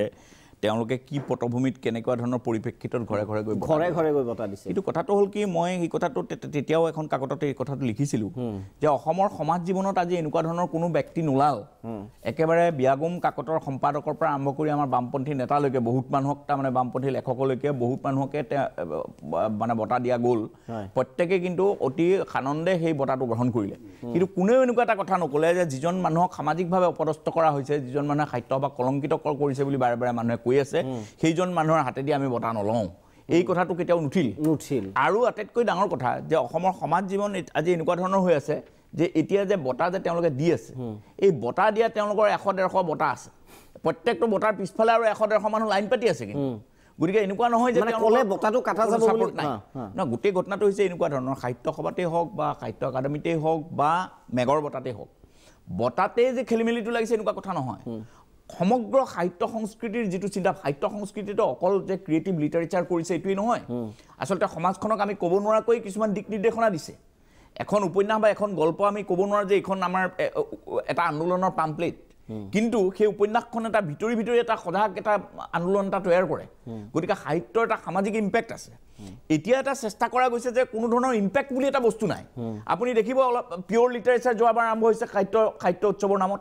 এতিয়া এই বিতৰ্কিত মানুহবিলাকে পিয়ৰ লিটাৰেচাৰ পাতিব কাইলৈ পঢ়িলে আৰু অসমৰ সমস্ত সাহিত্যিক তাত গৈ পেলাই উবুৰি খাই পৰিব বিমানটোত চাহ খাব কিবা কৰিব গতিকে মানুহবোৰ তালৈ যাব গতিকে এই যে এটা আমি আগতে যে ভাবিছিলোঁ যে সাহিত্য মানে এক ধৰণৰ নিৰ্দিষ্ট আদৰ্শ চিন্তা ভাৱনা কিছু ভাল মানুহে এইবিলাক কাম কৰে সমাজখন এনেকৈ যাব লাগে এনেকুৱা ধৰণৰ কথা নাই এটা সম্পূৰ্ণ এটা নৈৰাজ্যবাদী অৱস্থালৈ গোটেই ছ'চাইটিখনক লৈ যোৱাৰ যিটো প্ৰৱণতা এই প্ৰৱণতাটো তাৰ পিছফালে আছে আজি সাহিত্য সভাৰ কথাটো যদি আপোনালোকে চায় তেতিয়াহ'লে এটা সাংঘাতিক নৈৰাজ্য আৰম্ভ হৈছে যে কোনো মানুহে কোনো ধৰণৰ কথা কোনো ধৰণৰ বয়োজ্যেষ্ঠ ব্যক্তিৰ কথা সভাপতিয়ে এটাকে ধৰক তাৰ পৰা এক্সপেল কৰি দিলে তাৰপিছতো একো নহ'ল সেই সভাপতিসকলৰ আকৌ বহুত এতিয়া আহিল তাৰপিছত এই ধৰণৰ খেলিমেলি তেওঁ দেখুৱাই দিছে যে মই যি খুচি তাকে কৰিব পাৰোঁ তাৰপিছতো কিন্তু সমাজ জীৱনত প্ৰাপকৰ ক'ৰবাত দুৰ্বলতা আছে বুলি এইটো অকল বঁটা প্ৰাপক নহয় বৰডুমচাত মানুহে কিবা অসমৰ সমাজ জীৱনে ক'ব পাৰিল নেকি যে আমি অসম সাহিত্য সভা চাবলৈ নাযাওঁ এনেকুৱা এজন ব্যক্তিৰ সভাপতি হৈছে তেওঁকতো মালা পিন্ধাবলৈ মানুহৰ অভাৱ হোৱা নাই আৰু এতিয়া চাব যে এতিয়াতো তেওঁ সভাপতিৰ দায়িত্ব ল'লে এতিয়া শাখাই জিলাই অঞ্চলে মানুহে সন্মিলন পাতি সমাৰোহ পাতি তেওঁক মালা পিন্ধাব গতিকে এই যে প্ৰৱণতা এটা আৰম্ভ হ'ল যে তাৰমানে যিকোনো ধৰণৰ ঘটনা ঘটিব পাৰে এই এটা অৱস্থালৈ সমাজখনক লৈ যোৱাৰ এটা নিশ্চয় এইবাৰ আমি আহিব বিচাৰিছোঁ কনক সেন ডেকা ডাঙৰীয়াৰ ওচৰলৈ আহিম যে অসম সাহিত্য সভাৰ বৰডুমচা অধিৱেশনত দেখা গৈছে যে কয়লা বেপাৰী মাফিয়া বিতৰ্কিত ব্যক্তিয়ে পৃষ্ঠপোষকতা গতিকে সাহিত্য সভাৰ পৃষ্ঠপোষক যেতিয়া এইসকল ব্যক্তি হয় তাৰপিছত অসম সাহিত্য সভাৰ অৱস্থা কি হ'ব পাৰে বুলি ভাবে কনক সেন ডেকা ডাঙৰীয়া অসম সাহিত্য সভাত এতিয়া চলিছে এজন মানুহৰ নিয়ন্ত্ৰণ এতিয়া অসম সাহিত্য সভা অসমৰ ৰাইজৰ সাহিত্যিক বা সাহিত্যমোদীৰ সংগঠন হৈ থকা নাই গতিকে তাত এজন মানুহে অৰ্থাৎ পৰমানন্দ ৰাজবংশীয়ে তেওঁৰ নিজে ক্ষমতাত থাকিবৰ কাৰণে তেওঁ নানা ৰকমৰ স্বাৰ্থন্বেষী মানুহৰ আশ্ৰয় লৈছে তাত কয়লা বেপাৰীও থাকিব পাৰে অন্য ঠিকাদাৰো থাকিব পাৰে ৰাজনৈতিক নেতাও থাকিব পাৰে আৰু কোনো দালালো থাকিব পাৰে সেইটো বেলেগ কথা কিন্তু নিশ্চয় অজিত কুমাৰ ভূঞা ডাঙৰীয়া আপোনাৰ ওচৰত আহিব বিচাৰিছোঁ এইবাৰ অসম সাহিত্য সভাৰ প্ৰসংগত আপুনি উল্লেখ কৰিছে যে ঘৰে ঘৰে বঁটা দিয়াৰ প্ৰৱণতা বঁটা গ্ৰহণো কৰি আছে কিন্তু দিলীপ বৰা ডাঙৰীয়াই কোৱাৰ নিচিনাকৈ প্ৰথমেই কথাটো কৈছোঁ যে আমাৰ যদি কোনো মানুহ সকলো কথা যদি এনেকৈ মানি লয় আৰু মই নাভাবোঁ বঁটাটো ঠিক আছে প্ৰথমে কোৱাই হৈছে যে বঁটা এটা পালে হয়তো তেওঁ উৎসাহিত হ'ব পাৰে, কিন্তু তেওঁ কোনটো কামৰ কাৰণে উৎসাহিত কৰা হৈছে? এটা স্বাধীনভাৱে সমাজৰ এখন আমাৰ সমাজখনৰ যিটো চৰিত্ৰ, ইয়াত পোৱা নোপোৱাৰ যিটো ডাঙৰ কথা আছে, ব্যৱধান আছে, শোষণ আছে, নিষ্পেষণ আছে, নিপীড়ন আছে, এইবিলাকৰ পক্ষত বা জাতীয় সমস্যাৰ কথাত আমি কোনটো পক্ষত থাকিম? আৰু এই মানুহবিলাকে সাহিত্যিকসকলক যথেষ্ট সন্মান দিছে। গতিকে যিজন লেখকৰ বা সাহিত্যিকৰ তেওঁৰ প্ৰেৰণাৰ উৎস মূল বিষয় যদি তেওঁ মানুহ হয়, সমাজ হয়, তেতিয়াহ'লেতো এনেকুৱা বঁটা বাহনৰ কথা কিয় ভাবিব লাগে কথাটো বুজি নাপায়। আজি অসমতো এনেকুৱা খুব কম সংখ্যক হ'লেওতো লেখক সাহিত্যিক আছে, যি মই জানো ভিতৰুৱাকৈ বহুত বঁটা তেওঁলোকে নাকচ কৰি আছে, গ্ৰহণ কৰা নাই। এই চুকাফা বঁটাটো চৰকাৰী বঁটা, চৰকাৰৰো আজিকালি বহুত বঁটা উলিওৱাৰ কাৰণে এটাই, এইটোৱেই তেওঁলোকৰ কাৰণ যে যিমানেই বঁটা ওলাব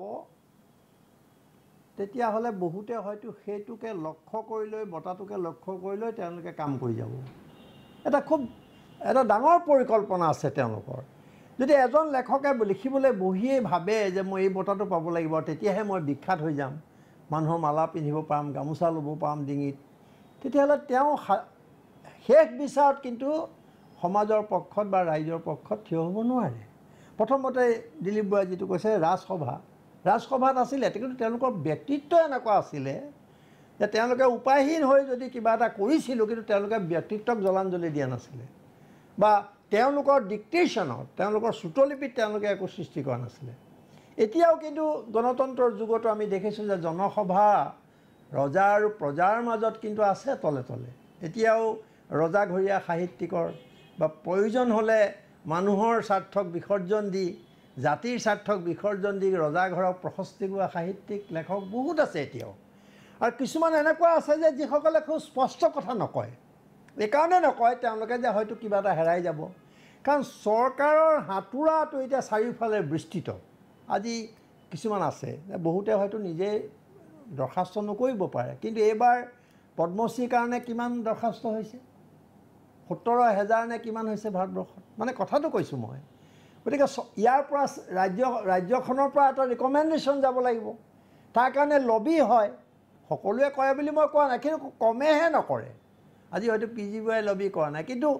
পদ্মশ্ৰীৰ কাৰণে যে লবি হৈছে এইটো একেবাৰে জল পট হৈ আছে। গতিকে সাহিত্য একাডেমীৰ কথা অলপ আগতে ওলাইছিলে যে সাহিত্য একাডেমী শ্বৰ্ট লিষ্ট কৰে, তেখেতে বেছি জানিব ডক্টৰ শৰ্মাই। আৰু এই যে অফিচিয়েল যিবিলাক থাকে, বিষয়া যিবিলাক থাকে সাহিত্য একাডেমী, তেওঁলোকে সেই লিষ্টবোৰ সলনি কৰি পেলাই লবি কৰে, ৰাজনীতি কৰি বেলেগ মানুহ সোমোৱাই দিয়ে। আৰু এই কথাটো আমি ক'লে এওঁলোকে এইবোৰ কৈ থাকে বুলি ক'ব পাৰেতো। খুছৱান সিঙে একেবাৰে ধাৰাবাহিকভাৱে তেওঁ এই কথাবোৰ লিখিছিলে, সাহিত্য একাডেমীৰ কথাটো। যেনেকৈ এতিয়া ডিব্ৰুজয় কয় যে মেগৰ বঁটাক আমিও সঁচাকৈ সন্মানৰ চকুৰে নাচাওঁ, তেওঁলোকক পাইছে ঠিক আছে। সাহিত্য একাডেমীও আজিকালি সাংঘাতিক বিতৰ্ক, তাত লবি হয়, কি হয় সকলোৱে দেখিছে। আজি কাৰ নামত অসমত বিতৰ্ক হৈছে সাহিত্য একাডেমীলৈ, কেলৈ হৈছে? গতিকে আটাইতকৈ ডাঙৰ কথা হৈছে যে তেওঁলোকৰ এনেকুৱা ব্যক্তিত্ব যে তেওঁলোকে লবি কৰি যদি সেইটো ল'বলৈ যায়, কাৰোবাক প্ৰভাৱিত কৰি যদি কৰিবলৈ যায়, তেতিয়াহ'লে স্বাভাৱিকতে শাসক দলক কৰিব লাগিব। আৰু সেইটো কৰাৰ পিছত তেওঁ কেনেকৈ জনতাৰ বা ৰাজসভাৰ সাহিত্যিক হিচাপে নিজক চিনাকি দিব পাৰিব? গতিকে খুছৱান সিঙে এইটো এংগেলৰ পৰা নহয়, কিন্তু তেওঁ গোটেই কাৰবাৰটো খুব ডাঙৰ মানে সাংঘাতিক স্পষ্টভাৱে উদঙাই দিছিলে। গতিকে এইটো দীৰ্ঘদিনীয়া এইবিলাক চলি আছে। ইতিমধ্যেতো নোবেল পুৰস্কাৰ কথা ওলাইছে, কোনে পায়, অখ্যাত মানুহে পায়, অথচ ইমান আমি জানো যাক আজিও সন্মান কৰোঁ সেইবোৰ মানুহে নাপায়। এতিয়া সাহিত্য সভাৰ কথাটো মই আৰম্ভণিতে কৈছোঁ যে ই এটা আলোচনাৰ কাৰণে আচলতে উপযুক্ত বিষয়েই নহয়। এইকাৰণেই নহয় যে ইতিহাসত সভাপতিজন প্ৰথম পৰমানন্দ ৰাজবংশী এজন সভাপতি, যিজনে কোট আনকোট তেওঁৰ সাহিত্য সৃষ্টিৰ বিষয়ে সাধাৰণ মানুহ বাদেই দিয়ক, আনকি ভাল পঢ়া শুনা মানুহেও তেওঁৰ কিতাপ বা তেওঁৰ গ্ৰন্থৰ নাম কৈ দিব নোৱাৰে। সাধাৰণ মানুহ বাদেই দিয়ক, তেওঁৰ হয়তো সৃষ্টি তেওঁলোকৰ লগত কোনো ধৰণৰ তেওঁ সম্পৰ্ক নাই। গতিকে খালি মই এইটো ক'ব খুজিছোঁ যে মই অলপমান আগলৈ যাব খুজিছোঁ, দুই এটা মোৰ অভিজ্ঞতা আছে যে এই সাহিত্য সভাক মঞ্চখনক শাসক দলে নিজৰ স্বাৰ্থত ব্যৱহাৰ কৰিবৰ কাৰণে আজি নহয় বহুদিনৰ পৰা চেষ্টা কৰি আহিছে, আৰু সেই চেষ্টা কৰাত কোনো অস্বাভাৱিকতা নাই। কিন্তু তাত কিছুমান মানুহে, বিবেকবান মানুহে, স্বাভিমান থকা মানুহে তাৰ এটা বাধা দিয়ে, এটা প্ৰতিৰোধ গঢ়ি তোলে। কিন্তু লাহে লাহে আমি দেখিলোঁ, মই দুটা উদাহৰণ দিব খুজিছোঁ। মৰিগাঁৱত হিতেশ্বৰ শইকীয়া যিহেতু খুব বিচ্ছিন্ন হৈ গৈছিলে, গতিকে তেওঁ খুব চেষ্টা কৰিছিলে এইবিলাক। তেতিয়া তেওঁ মৰিগাঁও অধিৱেশন হৈছিল, ডিফুত অধিৱেশন হৈছিল, হাইদৰ হুছেইনৰ মনত থাকিব লাগে। মৰিগাঁও অধিৱেশনৰ সময়ত আলফাৰ খুব উত্থান হৈছিলে। তেতিয়া মই, পৰাগ দাস এইবিলাকে গৈ আমি তাত কৰ্মচাৰী পৰিষদৰ মানুহৰ লগত বহি লৈছিলোঁ। তাত ৰাইজে নখ জোকাৰিলে নৈ বৈ এনেকুৱা শ্লোগান উঠিছিলে, আৰু তাত চৰকাৰৰ কোনো সাহায্য নোহোৱাকৈ মৰিগাঁও অধিৱেশন সফল হৈছিলে। আৰু ডিফু অধিৱেশন ছত্ৰ সিং তেওনৰ দৰে ৰাজনীতিবিদ আছিলে, আঁতৰত আছিলে, তেওঁ লুকাই লুকাই কাম কৰিছিলে আৰু সেইখনো এটা সফল কৰি তুলিছিলে। আৰু বিহপুৰীয়া বিলাসীপাৰা, মই দুটা উল্লেখ কৰিব লাগিব। বিলাসীপাৰা বোধকৈ শৰৎ চন্দ্ৰ সিংহ কোন চনত আছিলে মই পাহৰিছোঁ, হাইদৰ হুছেইনৰ মনত আছে নেকি? বিলাসীপাৰা অধিৱেশন, তেখেত ৰিচেপশ্যন মঞ্চতে নবহিল আপোনাৰ? নহয়, তেওঁ ৰিচেপশ্যন কমিটিৰ সভাপতি আছিলে, তেওঁ মঞ্চত নবহিলে। আচ্ছা, এতিয়া আজি এজনে লিখিছে ফেচবুকত নে ক'ৰবাত দিছে যে বিহপুৰীয়া অধিৱেশনত ইমান চেষ্টা কৰিলে চৰকাৰে 1900 কিমান চনত যে চৰকাৰী সাহায্যৰ কাৰণে দিবৰ কাৰণে। মই ক'ব খুজিছোঁ কেলৈ এই কথাটো জানিব লাগে নজনাসকলে, যে তাত তেতিয়া তেওঁলোকে কিন্তু তাত বাধা দিলে। তেওঁলোকে নিজে দান বৰঙণি মানুহৰ সহায় লৈ পেলাই অধিৱেশনখন সফল কৰিলে। আৰু তাৰ কেইদিনমানৰ পিছত, প্ৰায় 20-25 দিনৰ পিছত তেওঁলোকে গোটেই হিচাপ পত্ৰ দি দিলে। আৰু একেদৰে বিলাসীপাৰা অধিৱেশনে বোধকৰোঁ এই দুখন অধিৱেশনে অদ্বিতীয় এটা দিশত যে শৰৎ সিংহই বোধকৰোঁ দুদিনৰ পিছতে গোটেই সাহিত্য সভাৰ হিচাপ নিকাচ তেওঁ ৰাজহুৱা কৰি দিছিলে। কিন্তু আজি সাহিত্য সভাৰ সাধাৰণ সম্পাদকগৰাকীৰ বিৰুদ্ধে দুৰ্নীতিৰ অভিযোগ আছে, মানে আৰ্থিক কেলেংকাৰীৰ অভিযোগ আছে তেওঁৰ বিৰুদ্ধে। গতিকে আজি সাহায্যটো আজিকালি এনেকুৱা হৈছে যেন সাহায্য নহ'লে চৰকাৰী সাহিত্য সভা অনুষ্ঠিতই কৰিব নোৱাৰে। সন্মুখত কিন্তু উদাহৰণ আছে। গতিকে দেখা যায় যে সাহিত্য সভাৰ বিষয়ববীয়াসকলে মন্ত্ৰীৰ দুৱাৰে দুৱাৰে সাহায্য বিচাৰি ঘূৰি ফুৰে। আৰু আজি আহি আহি এনেকুৱা এটা পৰ্যায়ত পালেহি যে তাত মাফিয়াৰ অভিযোগত, কয়লা চিণ্ডিকেটৰ নায়ক, তাৰ বিধায়কগৰাকীৰ বিৰুদ্ধে ৰাজহুৱা অভিযোগ উঠিছে। কোনো ধৰণৰ স্পষ্টীকৰণ দিব পৰা নাই তেওঁলোকে। তেওঁলোকৰ পৃষ্ঠপোষক অসম সাহিত্য সভা হৈছে। এইটো সাহস কেনেকৈ পালে? সেইটো কোনোবাই কৈছে যে সাহস এইকাৰণে পালে যে আমি উপযুক্ত সময়ত আমি হয়তো তাৰ প্ৰতিৰোধ গঢ়ি তুলিব পৰা নাই, আমি হস্তক্ষেপ কৰি দিব পৰা নাই। বিবেকবান মানুহে ইয়াৰ বিৰুদ্ধে আজি বহুতে কৈছে যে সাহিত্য সভা হয়, আলোচনা কৰিবলৈ আৰু কি আছে? সাহিত্য সভাপতি কোন সাহিত্য সভাৰ সভাপতি আজি? এইটো চালেই হৈ যায়। গতিকে তেওঁ এনেকৈ গৈ গৈ গৈ আজি যিটো অৱস্থা পালে, তেওঁৰ সপোন আছিলে সভাপতি হোৱাৰ, সপোন তেওঁ পূৰণ হ'ল। আৰু তেওঁ এইকাৰণে আৰু সাহস পাইছে আজি অসমীয়া জাতিক বুঢ়া আঙুলি দেখুৱাবৰ কাৰণে। তেওঁ ৰাজনীতিবিদ একোজনৰ দৰেই তেওঁ হয়তো ভাবিছে যে হৈ যাব কাইলৈ, যেনেকৈ দিলীপ বৰাই ক'লে যে বিভিন্ন শাখাই তেওঁক কাইলৈ গামোচা দিব, তেওঁক সন্মানিত কৰিব। এইবোৰ ধৰি লৈছে তেওঁলোকে। কিয় ধৰি ল'বলৈ পাইছে? কাৰণ তেওঁলোকে ধৰি লৈছে যে এইবোৰ লাহে লাহে লাহে লাহে চব ঠিক হৈ যায়। আমি বঁটা বাহন দি কাৰোবাক হাত কৰিম, কাৰোবাক কিবা দিম বুলি হাত কৰিম, আৰু বহুতে আমি এইটো পাম বুলি পেলাই হয়তো তেওঁলোকে মনে মনে থাকিব, এই ধৰণে হাত কৰিম। এটা সাংঘাতিক আমাৰ সংকট আহিছে, এটা বৰ ডাঙৰ কথা হৈছে। যদি এইটোৱেই নাচাওঁ, আমি তাত মানুহে কিন্তু মেলা চাব আহিছে, কোনো সাহিত্যৰ লগত সম্পৰ্ক নাই। তাত যিখন হ'ল এতিয়া, তাত খালী চকী দেখুওৱা হৈছে। আমাৰ ইয়াত গোটেই চকী খালী হৈ আছে, তাত সভাপতি উঠি বক্তৃতা দিবলৈ গৈছে। সেইফালৰ পৰা চাওক, কিন্তু এইটো হয় যে মানুহে তেওঁক স্বীকৃতি দিয়া নাই বা তেওঁৰ প্ৰতি সন্মান প্ৰদৰ্শন কৰা নাই, সভাপতিগৰাকীৰ প্ৰতি। কেৱল মানুহ আহিছে মেলা চাবৰ কাৰণে, আৰু তাত স্পষ্ট হৈ গৈছে যে তেওঁ যেতিয়া বক্তৃতা দিছে তাত কোনো ধৰণৰ মানুহ নাই। গতিকে এই বিষয়টো আমি খালি এইখিনিতে কৈ থ'ম এটাই কথা, তাৰ অসম সাহিত্য সভাৰ ভিতৰতো যিসকল ভাল মানুহ আছে এতিয়াও সাহিত্য সভা বচাম বুলি ভাবিছে, তেওঁলোকে কিন্তু এতিয়াই উপযুক্ত সময়, তেওঁলোকে ইয়াৰ প্ৰতিবাদ কৰক। এইটোৱে উপযুক্ত সময় মানে পাৰ হৈ গৈছে সময়। এই সময়তে যদি প্ৰতিবাদ নকৰে তেতিয়াহ'লে আমাৰ ভৱিষ্যত কি হ'ব এইটো সহজে অনুমে। নিশ্চয় অসম সাহিত্য সভাৰ ক্ষেত্ৰত প্ৰতিবাদ আৰু প্ৰতিৰোধৰ সময়া পুনৰ সময় হৈছে বাণিজ্যিক বিৰতিৰ।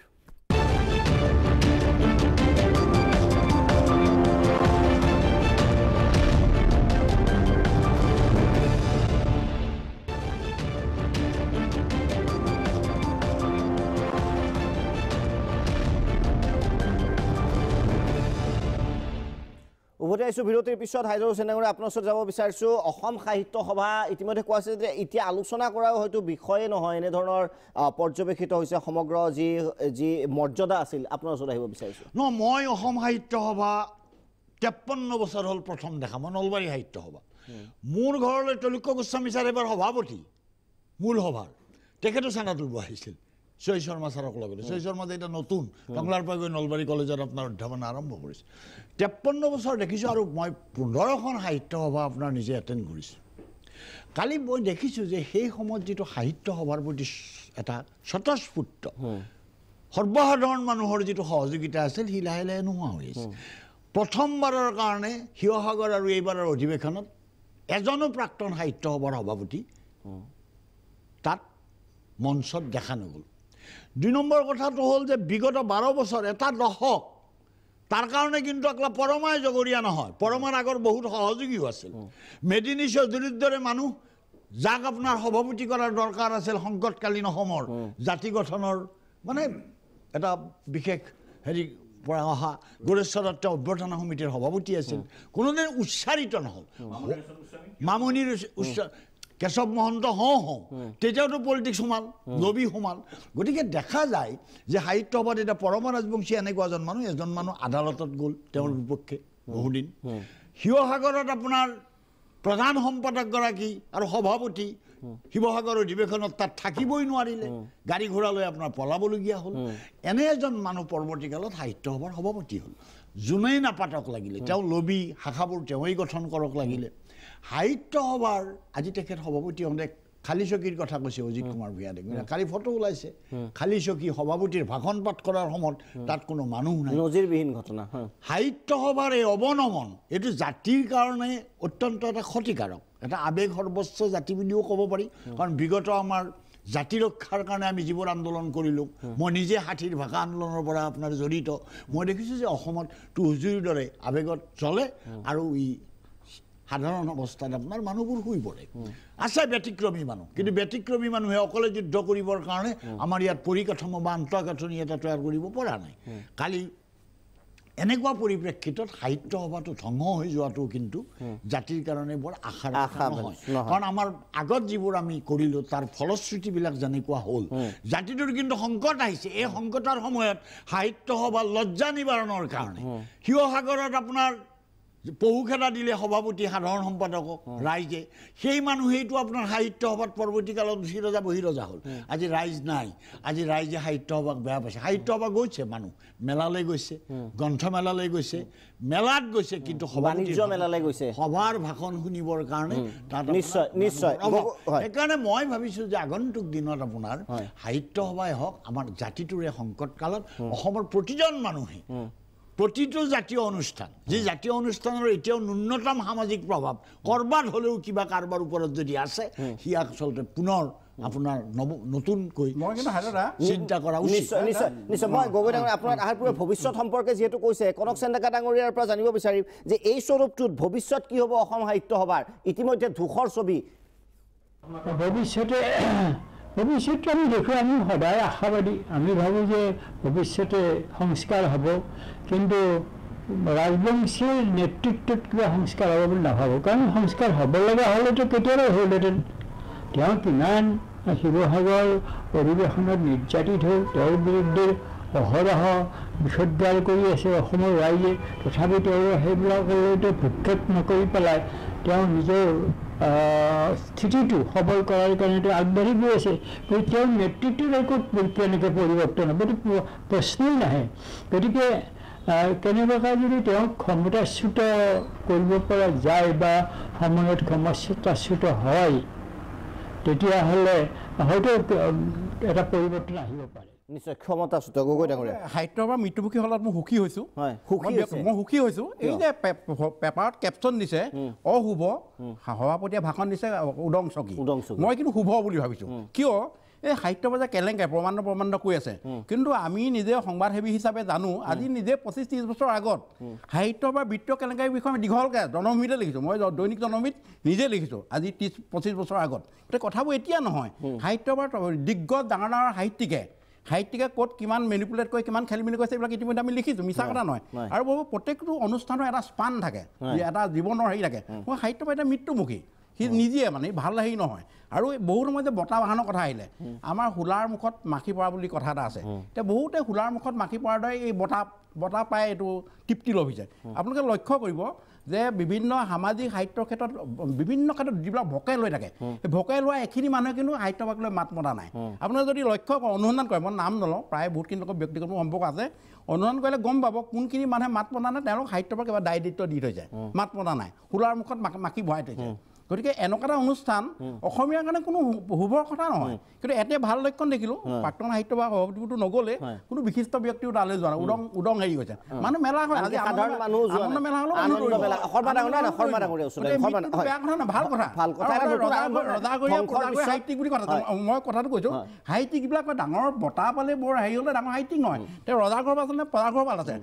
কাৰ ফালে আছে এতিয়া ডাঙৰ হিৰেণ গোহাঁই 2 লাখ টকা চুকাফা বঁটা প্ৰত্যাখ্যান হৈছে কিয় কৈছে তেওঁতো হাতত ধন ৰৈ যোৱা নাই জানে যে এই এনেকুৱা ৰজাঘৰে যদি বঁটা লয় লোৱাৰ লগত মুখ বন্ধ হ'ব তেনেকৈ সাহিত্য বা ৰজাঘৰ স্বীকৃতিপ্ৰাপ্ত অনুষ্ঠানে সাহিত্যিক বা যিখিনি বুদ্ধিজীৱীক মুখ বন্ধ কৰিবৰ কাৰণে প্ৰজাৰ ফালে মাত নামাতিবৰ কাৰণে এই বুদ্ধি কৰে গতিকে আমি এনেকুৱা অৱক্ষয়বিলাক আমি আদৰণীয় আৰম্ভণি হয় শৰ্মা ডাঙৰীয়া আপোনাৰ ওচৰত আহিব বিচাৰিছোঁ মানে সাহিত্য সভাৰ যিটো পতন মোৰ মতেও পতন হৈছে আৰু পতন সম্পূৰ্ণ কিন্তু এটা ভয়াৱহ ইয়াৰ পিছৰ দৃশ্য এটা মই দেখা পাইছোঁ এতিয়া এইটোতো আৰু জাতীয় অনুষ্ঠান বুলি কোনেও নকয় সকলো কথা প্ৰমাণ হৈ গ'ল ৰাইজেও কিভাৱে লৈছে কিন্তু ইয়াৰ পিছত কি হ'ব মই ভাবোঁ এই যে পৰমানন্দ ৰাজবংশীৰ দৰে মানুহ এজন সভাপতি হ'ল ৰাইজেতো শ্ৰদ্ধা দেখুওৱা নাই বুলি আমি দেখিলোৱেই ইয়াৰ পিছত কি হ'ব এতিয়া এই পৰমানন্দ ৰাজবংশীয়ে 2 বছৰ পিছত এখন ডাঙৰ সদৌ অসম ভিত্তিক মেলা পাতিব তাৰপিছত আটাইবোৰ সভাপতিয়ে এইটো আশা কৰিব পৰমানন্দ ৰাজবংশীয়ে যে প্ৰত্যেকে 2 বছৰৰ মূৰে এখন মেলা পাতক সদৌ অসম ভিত্তিত ডাঙৰ মেলা আৰু তাৰ কৃতকাৰ্যতাই সাহিত্য সভাৰ কৃতকাৰ্যতা হ'ব গতিকে সাহিত্য সভা ইয়ালৈ গৈছে ইয়াৰ মেলা পতাৰ বাহিৰে ইয়াৰ একো কাম নাথাকিব দেখাত এইবিলাক কৰিব সাহিত্যৰ নামত কিন্তু কিন্তু তাতকৈও ভয়াৱহ কথা হৈছে এতিয়া আপোনালোকে কৈছে যে ৰাইজে মাত মতা নাই আপোনালোকৰ কিমানে জানে ক'ব নোৱাৰে আমিতো মাত মাতিছিলোঁ আৰু অতি সবলভাৱে আমি মাত মাতিছিলোঁ আৰু সেই মাত মতাৰ পৰিণতিত কি কৰিলে তেওঁলোকে আমাৰ বিপক্ষে মকৰ্দমা তৰিলে আৰু মকৰ্দমাত কোৰ্টে কি ৰায় দিলে যে আমি ইয়াৰ বিষয়ে তেওঁলোকে ৰায় নিদিয়ালৈকে মাতিব নোৱাৰিম মাতিলে আমি কোৰ্টৰ অৱমাননাক মকৰ্দমাত আকৌ পৰি যাম গতিকে আমি কোৰ্টকতো অৱমাননা কৰিব নোৱাৰোঁ আমি মাতিবই নোৱাৰোঁ দেখাত আমি একো মতা নাই বুলি ভাবিব পাৰে মানুহে কিন্তু আমাক মকৰ্দমা কৰি মাত বন্ধ কৰি দিলে আৰু কোৰ্টে কেতিয়াও তাৰ শুনানিলৈ এতিয়ালৈকে নগ'লে আমি আশা কৰিছোঁ যে সেই অৰ্ডাৰটো উঠাই ল'ব কোৰ্টে কিন্তু তাৰ শুনানিয়ে নহয় এতিয়ালৈকে শুনানিয়ে হোৱা নাই গতিকে মানুহে কেনেকৈ মাতিব তাতকৈ ভয়াৱহ কথা এওঁলোকৰ যিখন এতিয়া নিয়মাৱলী বুলি কৈছে তেওঁলোকে সংবিধান নাই বুলি কৈছে সংবিধান কি নিয়মাৱলী কি তেওঁলোকে সেইখনকেতো সংবিধান মতে চলি আছে নিয়মাৱলী মতে চলি আছে তাত কি আছে এই যি মুহূৰ্ততে আপুনি সাহিত্য সভাৰ সদস্য হ'ল সেই মুহূৰ্ততে আপুনি সাহিত্য সভাক সমালোচনা কৰিব নোৱাৰে তেওঁলোকৰ ভিতৰ চৰাত গৈ সমালোচনা কৰিব পাৰিব বাহিৰটো ৰাজহুৱা তাৰমানে মানুহৰ যিটো ব্যক্তিগত ৰাইট বা স্বত্ব সেইটো তেওঁলোকে নাইকিয়া কৰি দিয়ে সাহিত্য সভাৰ সদস্য হোৱাৰ লগে লগে সাহিত্য সভাক সমালোচনা কৰাৰ এইটো নাইকিয়া হৈ যায় এইখন হ'ল ডেমক্ৰেটিক কাণ্ট্ৰিৰ এখন জাতীয় অনুষ্ঠান তথাকথিত জাতীয় অনুষ্ঠান আমাৰ প্ৰশ্নটো মানে মই ভাবোঁ আপুনি খুব সঠিক কথাই কৈছে কিন্তু তাৰপিছতো অত্যন্ত আচৰিত কথা যে ধ্ৰুৱজ্যোতি বৰাৰ দিনত মহাবিদ্যালয় অঞ্চলে আপোনাৰ আজীৱন সদস্যৰ 1000 টকীয়া সদস্যৰ কাৰণে ড্ৰাইভ দিয়া হ'ল তেওঁলোকে এই যে গণতান্ত্ৰিক অধিকাৰ খৰ্ব কৰি মানুহ এজনে সদস্য পদ ল'বলৈ কিন্তু মানুহ একেবাৰে ব্যাকুল হৈ পেলাই সেইটো নাজানে তেওঁলোকেতো নিয়মাৱলীখন নেদেখুৱাই সদস্য যেতিয়া ভৰ্তি কৰে ফাঁচী বজাৰ সকলো বিজনেছমেনৰ যিবোৰ ছেলছমেন অনা অসমীয়া আটাইবিলাকে বোলে এতিয়া শুনা মতে এইটো শুনা কথা মুখৰোচক কথাও হ'ব পাৰে কিন্তু তাৰ সত্যতা এটা আছে তেওঁলোকেতো কেতিয়াও নিয়মাৱলীখন দেখা নাই আপুনিও ময়ো নিয়মাৱলী নাপাওঁ সেইখন পাবলৈ নাই আৰু সেই নিয়মাৱলীখন যদি জানিলেহেঁতেন কোনেও সদস্যপদ নল'লেহেঁতেন নিশ্চয় সময় পুনৰ বাণিজ্যিক বিৰতিৰ হৈছে আৰু বিৰতিৰ পিছত সাহিত্য একাডেমীৰ যি চূড়ান্ত অৱক্ষয় সেই সম্পৰ্কে আমি কথা পাতিম বিৰতিৰ পিছত উভতি আহিম দ্য বাৰ্ণিং টপিকলৈ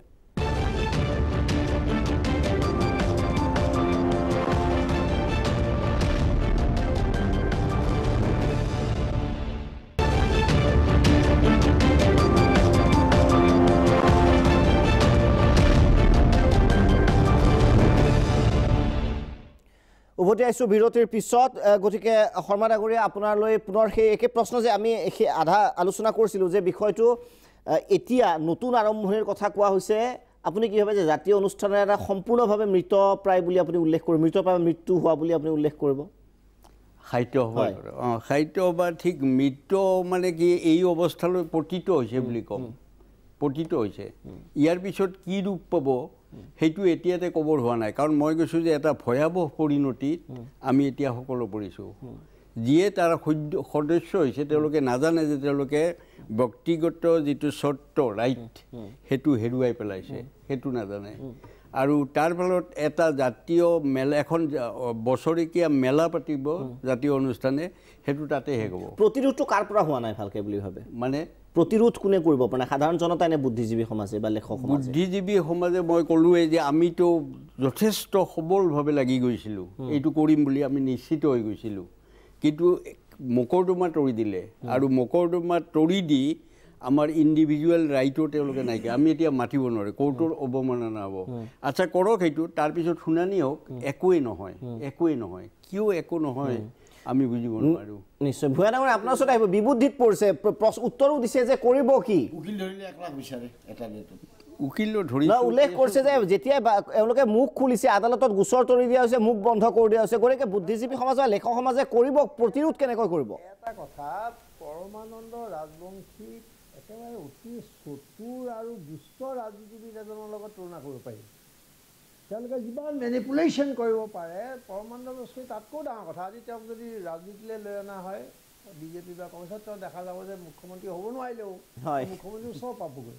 তাতে গোটেইবিলাক আছে সাহিত্যক বাদ দি তেওঁ সকলো কৰিব পৰা ক্ষমতা আছে আৰু এটা সময়ত অপ্ৰিয় হ'ব যেন লাগিব পাৰে আমি অপ্ৰিয় সত্যই কৈ আহিছোঁ বহু সময়ত যে পৰমানন্দ ৰাজবংশী এনেকুৱা এটা হ'ল অসম সাহিত্য সভাত যে তেওঁক বাদ দিও কিন্তু কোনো সভাপতি হ'ব নোৱাৰা অৱস্থা এটা চব শাখা তেওঁ আচল সেইটোৱে চব বহুতীয়া মানুহেৰে শাখা গঠন গতিকে আৰু যিসকলে এইবোৰ কৰিব নোৱাৰে তেওঁলোক আঁতৰি গুচি গৈছে মামণি ৰয়ছম গুচি গ'ল নিৰুপমা বৰগোহাঁই গুচি গ'ল বহুত গুচি গ'ল হীৰেণ গোহাঁই বাৰু কাক চাপিবই নোৱাৰে বেলেগ কথা গতিকে এই যে তেওঁ ইতিহাসত নাম থৈ যাব খুজিছে তেওঁ এটা সাংঘাতিক সপোন আছে সপোনটোৰ কাৰণে তেওঁ যি মন যায় তাকে কৰিব পাৰিছে এতিয়া ডাঙৰ প্ৰশ্নটো হ'ল এতিয়া মই শুনানি হোৱাই নাই বুলি কৈছে তাত বা ৰাজবংশী কি খেলা সেইটো কোনেও নাজানে গতিকে জাতীয় অনুষ্ঠান হিচাপে সাহিত্যৰ যিটো গৰিমা আছিলে সাহিত্য সভাৰ আৰু তেওঁলোকৰ ভাষা সাহিত্যলৈ যিটো অৱদান আছিল সেইটো কোনেও অস্বীকাৰ কৰিব নাই এটা সময়ত কিন্তু লাহে লাহে সাহিত্য সভা কি হ'ল অকল পৰমানন্দ ৰাজবংশীৰ দিনতে আৰম্ভ হোৱা নাই গোটেই ধ্বংস প্ৰক্ৰিয়াটো আগতে আৰম্ভ হৈছে আমি ইতিমধ্যে বহুত কথা পাতিছোঁ যে এতিয়া টকা পইচা চৰকাৰে টকা পইচা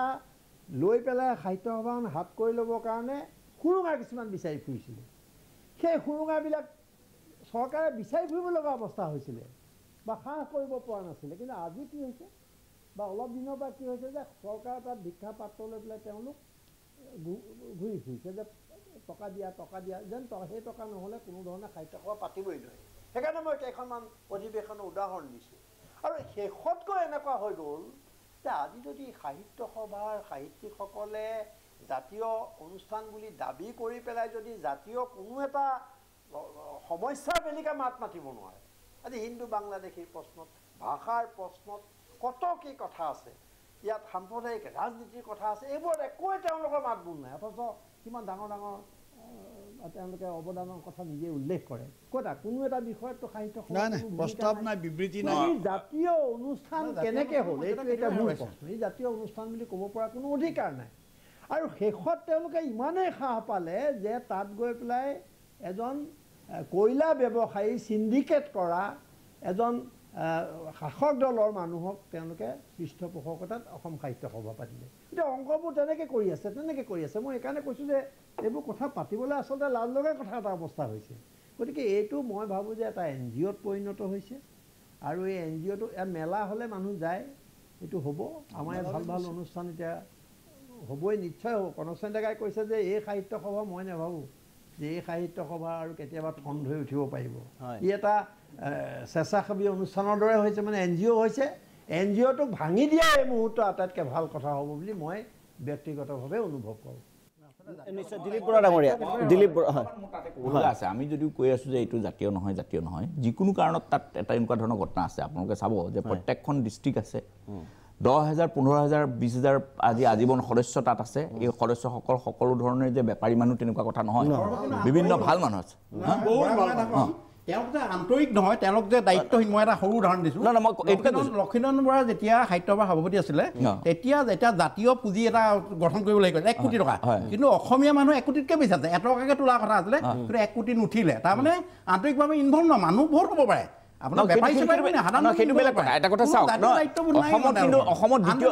সেইটো হয় কিন্তু অসমত মই এইটো কথাটো কৈছোঁ যে এই যে ডিষ্ট্ৰিক্টবিলাকে কিন্তু প্ৰত্যেকে কিতাপ পত্ৰ উলিয়াই আছে অনুষ্ঠান কৰি আছে গতিকে এই যে আমি ধৰক কৈছোঁ যে ঠিক নাই সেই গোটেই আন্তৰিকতাৰ অনুষ্ঠান কৰি থকা অনুষ্ঠানটোৰ ওপৰত কিন্তু পৰমানন্দ ৰাজবংশী বহি আছে সেইটো তেনেকেই চলি আছে অনুষ্ঠানটো তাৰপিছতো মানুহে কিন্তু ভাবা নাই যে আজিৰ পিছত আমি আৰু তাত সেই অনুষ্ঠানটোত গৈ সভাপতি নহওঁ এতিয়াও কিন্তু সভাপতি হ'বলৈ বহু মানুহে মুখ মেলি আছে গতিকে সেই ধৰণৰ অৱস্থা এটা হৈ আছে কিন্তু তাৰ বিপৰীতে আমি ধৰক এটা কথা কওঁ আজি আমি ৰাজনৈতিক জীৱনত সামাজিক জীৱনত আমি কি কৰিছোঁ যে আমি যেতিয়া এজন মানুহ সম্পূৰ্ণ ধৰণৰ সমাজ জীৱনৰ কাৰণে অপ্ৰয়োজনীয় হৈছে তেওঁক আমি বৰ্জন কৰিছোঁ কিন্তু সেই বৰ্জন কৰি পেলাই বেলেগ এটা কাম কৰিবলৈ মানুহ ওলাই অহা নাই আমি অসমীয়া সাহিত্য সন্মিলনে আজি অতদিন ধৰি মানুহক আহ্বান দিছোঁ মুকলিভাৱে আহ্বান দিছোঁ যে আপোনালোক আহক ইয়ালৈ কিয় নাহে ইয়ালৈ নহাৰ কাৰণটো হ'ল ইয়াত চৰকাৰী পৃষ্ঠপোষকতা নাই অজস্ৰ টকা পইচা নাই আমি মানুহক কাম দিছোঁ আপোনালোকে কাম কৰক কাম কৰিবৰ কাৰণে মানুহ নাহে কিন্তু আমি যেতিয়া কাম দিছোঁ আজি গোলাঘাটৰ যদি ইতিহাসখন আপোনালোকে চাই অসমৰ ইতিহাসত এটা গুৰুত্বপূৰ্ণ নিশ্চয় তেনেকুৱা ধৰণৰ কাম কৰিবৰ কাৰণে অন্তৰ্দৰ্শনৰ প্ৰয়োজন আছে অনুষ্ঠান প্ৰায় শেষ কৰিব হৈছে তাৰ পূৰ্বে মই শৰ্মা ডাঙৰীয়া আপোনাৰ ওচৰত আহিব বিচাৰিম আৰু শেহতীয়া সাহিত্য একাডেমী বিতৰ্ক সম্পৰ্কে কি ক'ব আপুনি মই আগতেই কিছু কৈছোঁৱেই তাৰো বঁটাবিলাক কিমান দূৰ মানে ৰাজহুৱাভাৱে গ্ৰহণযোগ্য যিসকলে পালে সেই ক্ষেত্ৰত সেইটো মানে কিন্তু বহুতৰ সন্দেহ আছে বা মোৰ নিজৰো সন্দেহ আছে দুটা কেৱল ঘটনা আমি জানো এটা হ'ল যে এখন যুৱ বঁটাৰ ক্ষেত্ৰত বঁটাটো ঘোষণা কৰা মানে কিতাপখন প্ৰকাশ হোৱাৰ আগতে বঁটাটো এইটো তাৰপিছতো আৰু তাৰ বঁটাৰ বিষয়ে ক'বলগীয়া প্ৰায় নাই তাৰপিছত দ্বিতীয়টো হ'ল এগৰাকী নতুন লেখিকাই উপন্যাস প্ৰতিযোগিতাত প্ৰথম পুৰস্কাৰ পালে সেইবাৰেই হেৰি হৈ গ'ল এই দুটা মই ক'লোঁ কিন্তু এতিয়া গোটেই কথাটো হৈছে আপোনালোকে যদি আমাৰ সাহিত্য অকাডেমীৰ যিসকলে বঁটা পালে সেই লিষ্টখনত যদি চায় তাত দেখিব যে ডক্টৰ মহেশ্বৰ নেওগৰ নাম নাই যিটো শ্ৰী গগৈ আগতে ক'লে ডক্টৰ সত্যেন শৰ্মাৰ নাম নাই ডক্টৰ প্ৰফুল্লদত্ত গোস্বামীৰ নাম নাই মহেন্দ্ৰ বৰাৰ নাম নাই এইসকল মানুহ যদি সাহিত্য অকাডেমী বঁটাৰ পৰা বঞ্চিত হ'ল তেন্তে সাহিত্য একাডেমী বঁটাটোৰ কি মৰ্যাদা আজিলৈকে আছে সাম্প্ৰতিক কালত যি হ'লে মই তাক ক'লোঁ আগৰ পৰা কি হৈ আছে এতিয়া এইটো কি হৈছে আৰু এটা কথা মন কৰিব সাহিত্য একাডেমী বঁটা কোনো দাৰ্শনিক চিন্তা থকা কিতাপে নাপায় কোনো ভাল বিজ্ঞান যদি সাহিত্য হয় বিজ্ঞানৰ কিতাপ হৈ নাথাকে বিজ্ঞান সাহিত্য হ'ব পাৰে ভাল লেখকৰ হাতত তেনেকুৱা কোনোবাই পাইছেনে বিজ্ঞান লেখকে পাইছেনে যেনে শিৱনাথ বৰ্মনে এইবাৰ প্ৰীতি বৰুৱা বঁটা পালে শিৱনাথ বৰ্মন কি কাৰণে সাহিত্য অকাডেমীৰ বঁটাৰ কাৰণে কেতিয়াও নিৰ্বাচিত নহ'ল কি কাৰণে নহ'ল গতিকে ইয়াৰ গুৰিতে হৈছে আমাৰ যিসকলে সাহিত্য একাডেমী বঁটাৰ বিচাৰক হৈ বহে তাত এটা নিয়ম আছে যে আগৰ বঁটা প্ৰাপকজনো ইয়াত থাকিব আৰু বঁটা প্ৰাপকজন সাধাৰণতে সৃষ্টিশীল সাহিত্যিক তাৰমানে ইয়াত সাহিত্য বুলিলে অকল গল্প উপন্যাস কবিতা বুজে নাটকো যেন সাহিত্য নহয় অৰুণ শৰ্মাক কি কাৰণে সাহিত্য একাডেমী বঁটা দিলে উপন্যাস